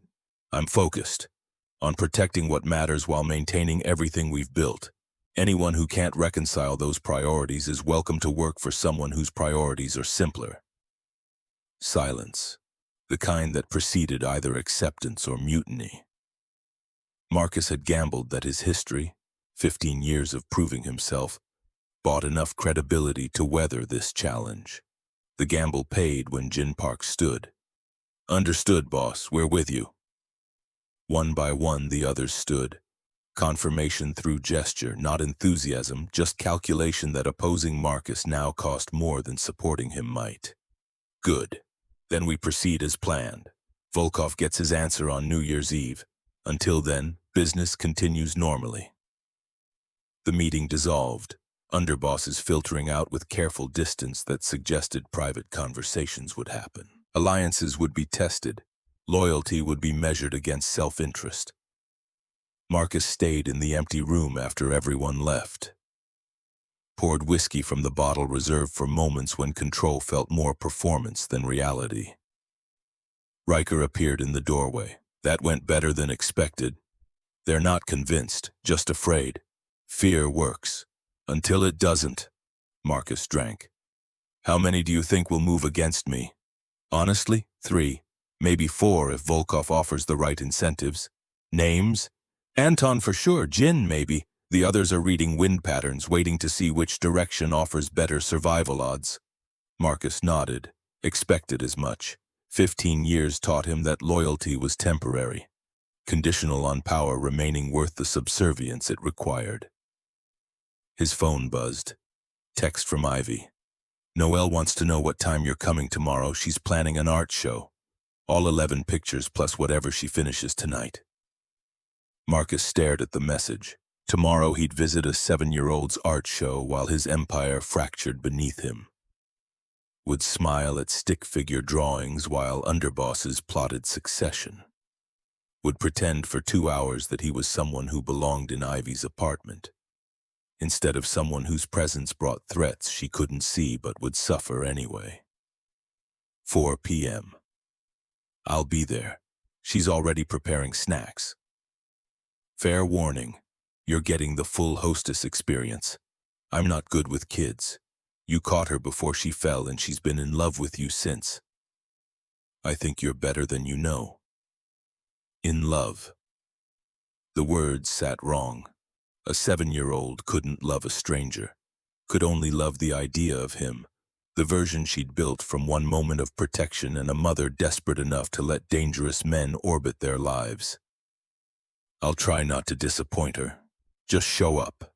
That's all she wants. Someone who keeps promises. Marcus pocketed his phone.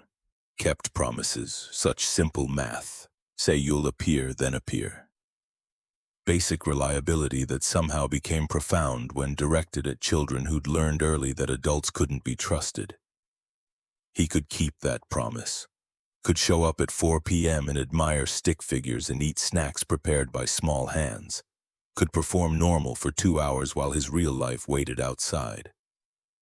The question was what happened after. When Noelle wanted him to come back. When Ivy started expecting presents instead of just money. When showing up once became obligation to keep showing up forever. Marcus didn't do forever. Didn't make commitments beyond the transactional. Had built 15 years on relationships that ended when utility expired. But Noelle was drawing 11 pictures, and Ivy was setting reminders to check if he won battles. And somewhere in that accumulation of small gestures, forever had stopped being abstract and become something Marcus might accidentally want. He left the club through the back exit, security detail following at prescribed distance. 4 men whose job was intercepting bullets meant for him, who'd die protecting someone who paid them to value his life over their own. The Mercedes waited. Riker drove without being told where, just headed toward the penthouse because that's where Marcus always went, where isolation was architecture and loneliness came with floor-to-ceiling windows. Marcus's phone rang. Unknown number. He answered anyway. "Mr. Kang?" A man's voice. Older. Familiar somehow, but unplaceable. "This is Theodore from Starlight Cafe. Ivy gave me your number. Hope that's all right." Theodore. The owner. Greek immigrant who'd kept the cafe running 40 years through every economic collapse and demographic shift. "What can I do for you, Theodore?" "It's what I can do for you, maybe. Ivy mentioned you might visit tomorrow. I wanted to warn you. There've been people watching the building, not police, not your people either. Different, professional." Marcus's grip tightened on the phone. "How many?" "3 I've noticed. Rotating shifts, plain clothes, but obvious to anyone who knows what to look for." Volkov. Positioning surveillance now that he knew Marcus cared. Confirming through observation what photos only suggested. "When did they start?" 2 days ago. Around when Ivy mentioned those cameras." So Volkov had responded to Marcus's protection with his own surveillance. Tit for tat. Escalation through presence. "Theodore, I need you to do something. Name it. Don't tell Ivy. She'll worry. Just keep watching. If those men approach the building, if they even look interested, call me immediately. Already planned on it. That girl's been through enough. Little one, too. They don't need whatever trouble you rich men bring to working folks." The observation landed like accusation. Theodore was right. Ivy and Noelle didn't need Marcus's trouble. Didn't need to become collateral in wars they didn't understand. But they had his trouble anyway. Because Marcus had caught a falling child and let himself feel human for 3 seconds. Because sentiment was beautiful, but empire required uglier foundation. And Marcus had just proven Volkov right by caring enough to be compromised. "Thank you for calling. Don't thank me. Just make sure whatever you're protecting them from doesn't end up being yourself." Theodore hung up. Left Marcus with wisdom wrapped in warning. The greatest threat to Ivy and Noelle might be Marcus's protection itself.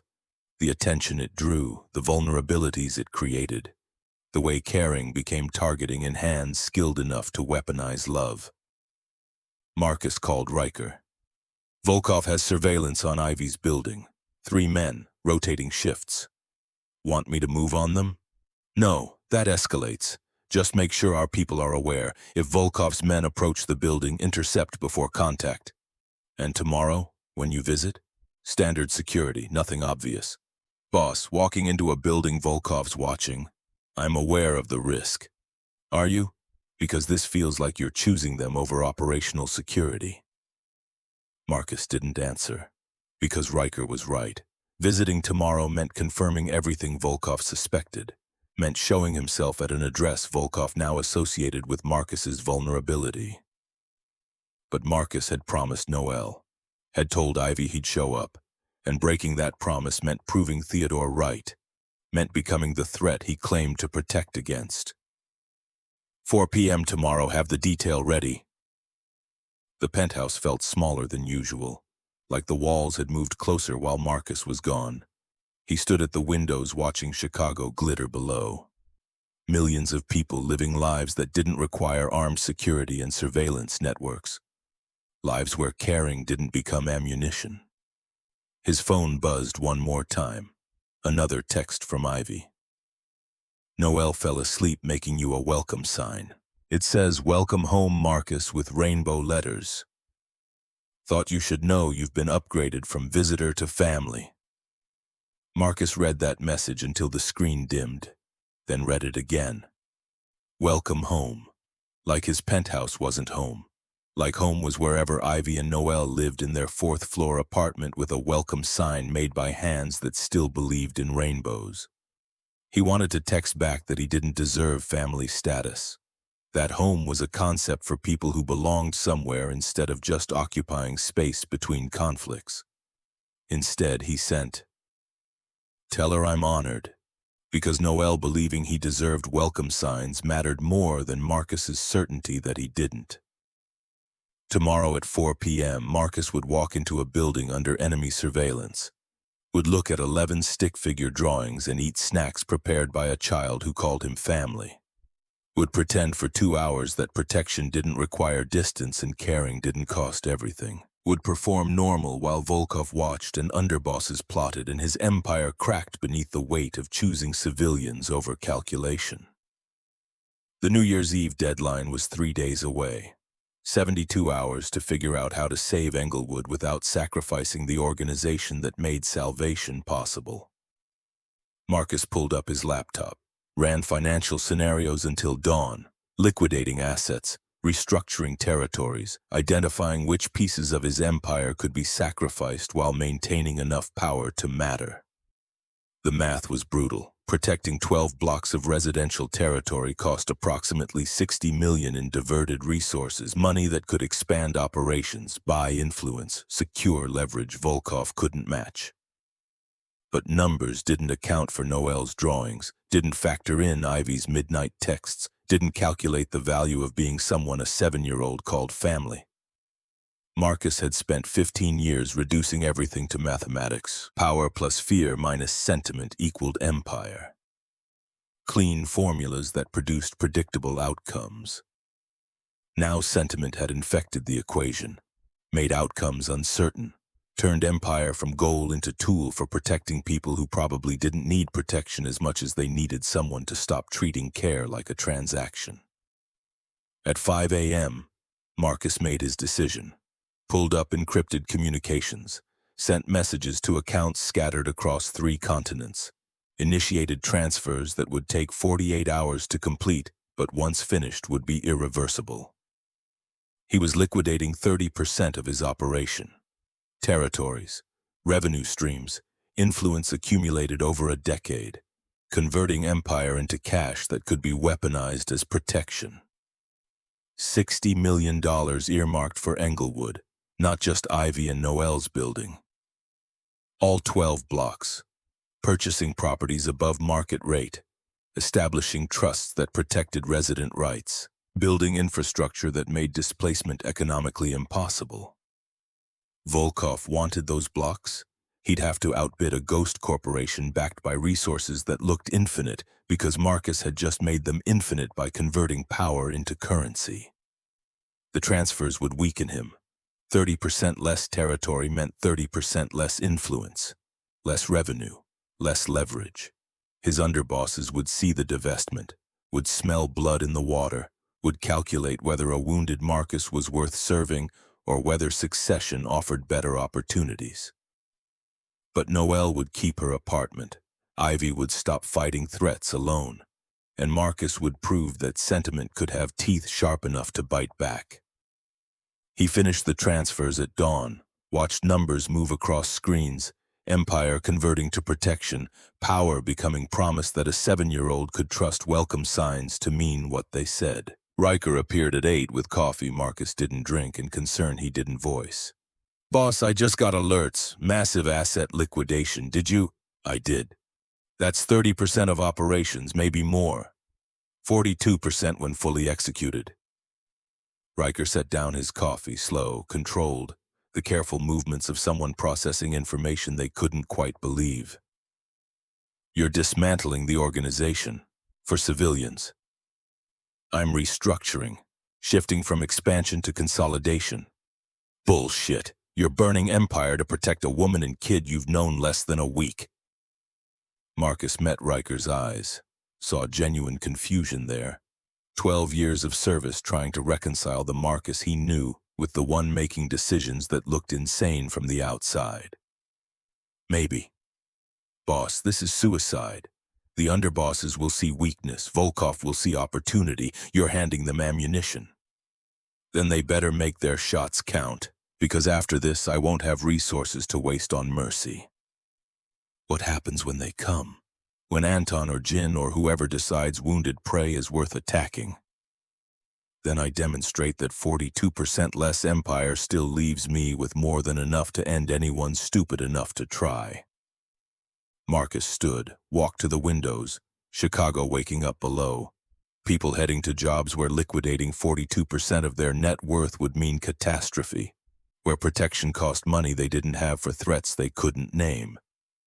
"I'm visiting the Brooks family at 4 p.m. Security detail stays back, nothing visible." "You're walking into an address Volkov's watching with reduced security after dismantling half your organization." Riker's voice climbed. "Marcus, this isn't strategy, this is suicide with extra steps. It's keeping a promise. Promises don't matter when you're dead." Marcus turned. "They're the only thing that matters. Everything else, Empire, power, the respect that comes from fear, it's all just mechanics. But promises to people who believe you're worth trusting? That's the difference between existing and living." Riker stared like Marcus had started speaking a language he didn't recognize. "Who are you?" "I'm still figuring that out." At 3:45 p.m., Marcus stood outside a building in Englewood he'd purchased 3 hours ago through the Ghost Corporation. Volkov's surveillance team watched from 2 parked cars half a block away. Obvious enough to be noticed. Intentional intimidation through presence. Marcus's own security waited 3 blocks over. Close enough to respond, far enough to maintain the illusion he'd come alone. He climbed stairs that smelled like cooking and struggling and the particular density of lives packed into spaces too small. 4th floor, door with a welcome sign exactly as Ivy described. Rainbow letters spelling home with enthusiastic imprecision. Marcus knocked, heard running feet.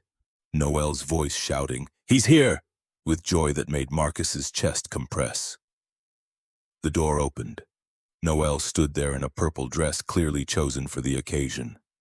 Hair in fresh braids tied with silver ribbons. Smile so bright Marcus had to look away. "Mr. Marcus, you came! You really came!" She grabbed his hand, pulled him inside with surprising strength for someone 70 pounds. The apartment was small, clean, decorated with the careful pride of people who had little but maintained everything. Ivy emerged from the kitchen, jeans and a sweater, hair down, looking less exhausted than usual but still carrying weight Marcus wanted to lift. "You showed up. I keep my promises." "Do you?" Something in her eyes suggested this was a test, that showing up was just first step in determining whether Marcus meant the things his actions implied. "Come see my art show." Noel dragged Marcus toward the living room, where 11 pictures were taped to the wall in careful rows. Stick figures in various scenarios, all featuring a tall man with something dark on his neck standing next to smaller figures. "This one is you saving me. This one is you meeting Mama. This one is you at my birthday party. That's in March, but I drew it anyway because I want you to come." Noel pointed at each picture with curatorial precision. "And this one is my favorite. It's us being a family. The last picture showed 4 figures, Noelle, Ivy, Marcus, and a smaller figure labeled Baby Sister Someday, all holding hands under a rainbow that touched both edges of the page. Marcus crouched to Noelle's height. These are beautiful. Do you really think so? Mama says I'm getting better, but sometimes I think the dragons look more like snakes. Dragons are just snakes that learn to fly. The words emerged before Marcus planned them. Sometimes the most powerful things start as something smaller. Noelle's smile widened. That's what Mama says about me, that I'm small now, but I'm going to be powerful when I grow up. Your mother is right. Ivy watched this exchange from the kitchen doorway. Expression unreadable. Marcus caught her eye, saw questions there, saw her measuring him against the performance, deciding whether this version was real or just another mask. Snacks! Noelle announced. Ran to the coffee table where she'd arranged crackers and cheese with geometric precision. I made everything myself. Well, Mama helped with cutting, but I arranged them. Marcus sat on the couch, accepted a plate Noelle handed him with ceremony usually reserved for state dinners. Ate crackers that tasted like hope and tried not to think about Volkov's surveillance team documenting this moment. So, Ivy sat beside him, close enough that her shoulder almost touched his. You actually showed up. I'm impressed. You didn't think I would? I thought you'd find reasons not to. Important meetings. Business that couldn't wait. The 1,000 ways powerful men avoid accountability while maintaining plausible deniability. I'm here. You are. Ivy studied his face. Question is whether you're here because you want to be or because you felt obligated after making promises you regret. Marcus watched Noelle arrange her drawings into a new configuration. Completely absorbed, creating order from chaos with the confidence of someone who still believed the world made sense. I'm here because she made me a welcome sign, and I haven't been welcomed anywhere in 15 years. The admission surprised them both, raw truth that escaped through cracks in Marcus's control.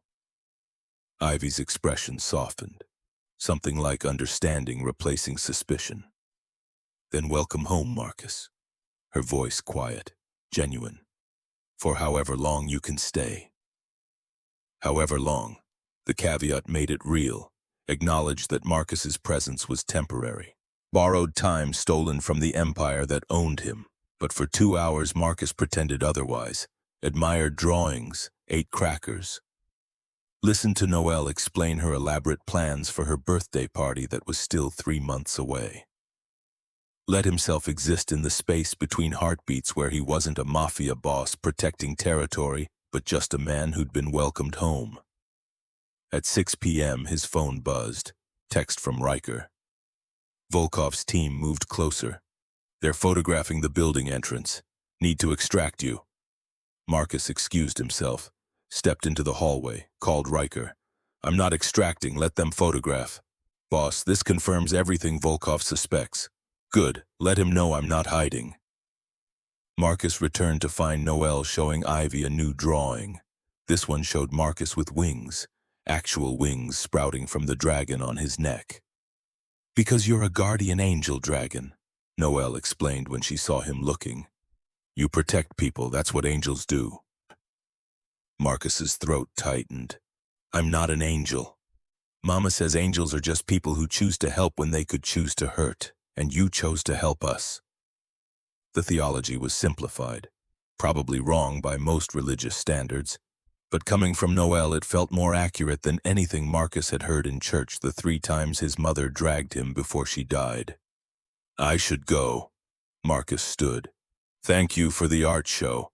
Wait! Noelle ran to her folder. Pulled out all 11 pictures. These are for you, so you remember us when you're away being important? Marcus took the pictures, rolled them carefully. I couldn't possibly forget you. Promise? Promise. Noelle hugged him goodbye, quick but fierce. Come back soon, okay? We have more snacks. Ivy walked Marcus to the door. In the hallway, she spoke low enough that Noelle couldn't hear. She's going to keep asking for you. keep expecting you. And eventually you're going to stop showing up because whatever danger you're protecting us from catches up. Or you decide we're not worth the risk.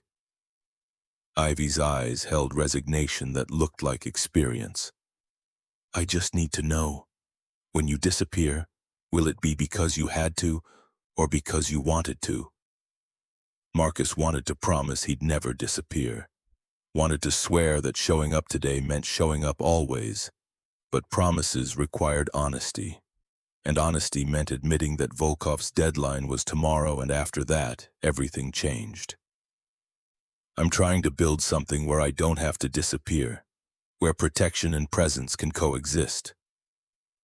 Are you winning? The question from Ivy's reminder, the one she'd set to ask on New Year's Day, whether Marcus had won the meeting, whether his dangers had resolved into victories. Ask me tomorrow night. I will. Noel's setting an alarm so we can watch the ball drop. Maybe you could watch with us? An invitation to New Year's Eve, to midnight countdowns and whatever rituals families performed when one year died and another began. Marcus had spent 15 years alone at midnight, watching cities celebrate through windows, marking time's passage with whiskey and the knowledge that every year just meant more empire to maintain. I'll try. Don't try. Either commit or don't. Noelle needs certainty more than she needs maybes. Ivy was right. Children deserved absolutes. Promises kept or honestly broken. Not the ambiguous middle where adults hid from accountability. I'll be here. Midnight. If I'm not, it's because circumstances made showing up impossible, not because I didn't want to. Ivy nodded. That's honest. I can work with honest.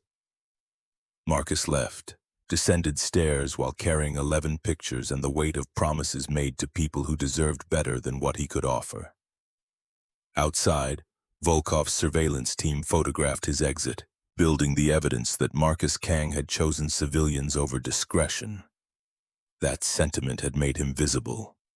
Marcus didn't hide, walked to his car at normal pace, let them document everything, because hiding implied shame. And Marcus felt many things about Ivy and Noelle, but shame wasn't among them. In the Mercedes, Riker handed him a tablet. Volkov sent this 20 minutes ago.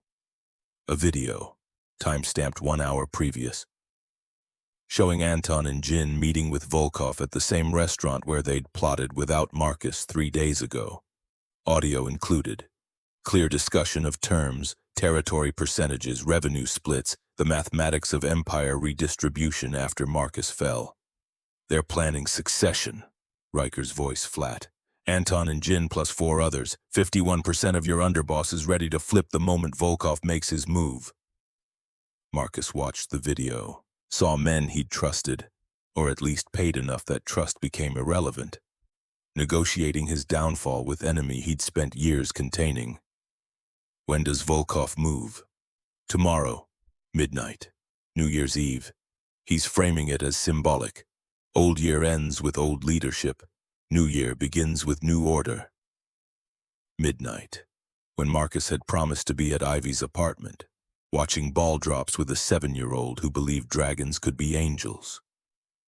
The timing wasn't coincidental. Volkov knew about the promise, knew Marcus would face a choice between protecting civilians and defending empire, had engineered the situation so Marcus couldn't do both. What's our position? Marcus asked. Honestly, bad. With 42% divested and 51% of underbosses ready to flip, we're looking at maybe 15% loyalists. That's not enough to hold territory against combined assault from Volkov and internal betrayal. Marcus nodded, expected as much. The moment he'd chosen to protect Englewood, he'd chosen to become vulnerable. The question was whether vulnerability could be weaponized into something Volkov didn't anticipate. Gather the loyalists, everyone who's still with us, 8 p.m. tonight, the penthouse. Boss, that's only about 20 people. If we're consolidating for final stand, we're not consolidating, we're redistributing. Marcus pulled up his phone. I'm done building empire, time to build something that matters. At 8 p.m., 23 people stood in Marcus's penthouse. Not the full organization, just those who'd proven themselves over years of service, who'd bled for him, killed for him, chosen his leadership when better options existed. Riker, Dmitri, Key, 20 others whose loyalty wasn't performance but something closer to belief, that Marcus was worth following even when following meant walking into certain loss. Marcus stood at the windows, Chicago glittering below like promise, empire spreading in every direction, territory that tomorrow might belong to someone else. Volkov moves at midnight tomorrow. He's coordinating with 6 of our underbosses to overthrow leadership and redistribute territory. Marcus turned to face them. I'm not going to fight him. Silence, the kind that preceded either acceptance or mutiny. You're surrendering? Kai asked, disbelief making his voice sharp. I'm choosing. Marcus gestured at the windows. I've spent 15 years building this. Territory, revenue, power, and for what? So I could stand alone in towers and count money I'll never spend while protecting nothing that matters? Boss, 2 weeks ago, a 7-year-old fell. I caught her. She hugged me, and for the first time in 15 years I felt human instead of just functional. Marcus pulled out Noelle's drawings, unrolled them, displayed stick figures that made Empire look hollow. This is what matters, not territory, not revenue, but being someone a child calls family because I showed up when I said I would. He could see them processing, trying to reconcile the Marcus they knew with the one making decisions that looked like weakness unless you understood that strength came in forms beyond violence. So I'm making a choice. Tomorrow at midnight, I'm not defending Empire, I'm keeping a promise to watch fireworks with a kid who believes I'm worth her hope. And the organization? Dmitri asked. Dissolved, effective immediately, all territories revert to whoever claims them. All operations transfer to whichever underboss wants responsibility, all debts forgiven, all oaths released. Marcus pulled up his phone. I'm sending each of you a severance package. Enough to retire or start over or buy into whatever comes next. No obligations, no expectations, just gratitude for the years you gave me. The transfers processed. 23 phones chimed simultaneously, amounts that made retirement possible. That bought freedom from the life they'd built on choosing Marcus. You're really walking away, Riker's voice empty. After 15 years, you're just done. I'm choosing what I want to protect, and it's not this. Marcus gestured at the penthouse. It's a 4th-floor apartment with a welcome sign. It's a woman who texts at midnight to make sure I'm safe. It's a child who draws me into family pictures because she thinks I deserve belonging. They won't survive without your protection. Key, always practical. Volkov will target them to prove a point, which is why I'm using every remaining resource to ensure their safety. The 42% I liquidated, it's buying Englewood, all 12 blocks, establishing trusts that make displacement impossible. Creating infrastructure that survives regardless of who runs Chicago's underworld. Marcus pulled up documents, purchase agreements, trust formations, legal architecture that converted Empire into protection that didn't require his constant presence. After tomorrow, I'm nobody, just a man who used to have power and chose to spend it on something that mattered. The room stayed silent, processing, calculating, deciding whether to follow Marcus into this choice or take the severance and build better futures elsewhere. Riker spoke first. What do you need? Tomorrow, midnight. When Volkov makes his move, I need you to make sure he understands that Marcus Kang is done. That the Empire dissolves not through defeat but through choice. That he won by default because I stopped playing. And if he doesn't accept that, if he wants blood to prove the victory, then you give him mine. But you make sure Ivy and Noelle never know, never see, never carry the weight of my death on top of everything else they've survived. Boss! I need you to promise, Riker. If I die tomorrow, it's clean. It's distant. It's a news story about gang violence in neighborhoods they don't live in, not trauma they witness. Riker's jaw worked. 12 years of service trying to find argument against orders that sounded like suicide with honor. I promise. Good. Marcus turned back to the windows. Everyone else is dismissed. Take the severance. Build lives. Forget you knew someone stupid enough to burn Empire for civilians. They filed out slowly, each one shaking Marcus's hand or clasping his shoulder or offering the quiet respect of soldiers recognizing their general had chosen his last battlefield. When only Riker remained, Marcus spoke without turning. I need one more thing. Anything. If I survive tomorrow, if Volkov accepts the dissolution and leaves me alive, I want you to destroy every record of who I was, every file, every account, every piece of evidence that Marcus Kang existed before the moment he walked away. You want to disappear completely. I want to become someone who deserves the welcome sign, and that person can't be haunted by 15 years of choices I'm not proud of. Riker nodded. Consider it done.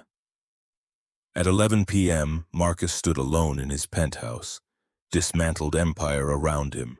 Tomorrow it would belong to Volkov or whoever claimed it first. Tomorrow this tower would be just expensive real estate owned by someone else. Tomorrow Marcus would wake up as nobody. No power, no protection beyond what money could buy, no empire to hide behind when threats materialized. Just a man keeping a promise to watch midnight fireworks with a child who believed dragons could choose kindness. His phone buzzed. Ivy. Noelle can't sleep. Too excited about tomorrow. Keeps asking if you're really coming. I told her yes. Please don't make me a liar. Marcus typed his response carefully. I'll be there, I promise.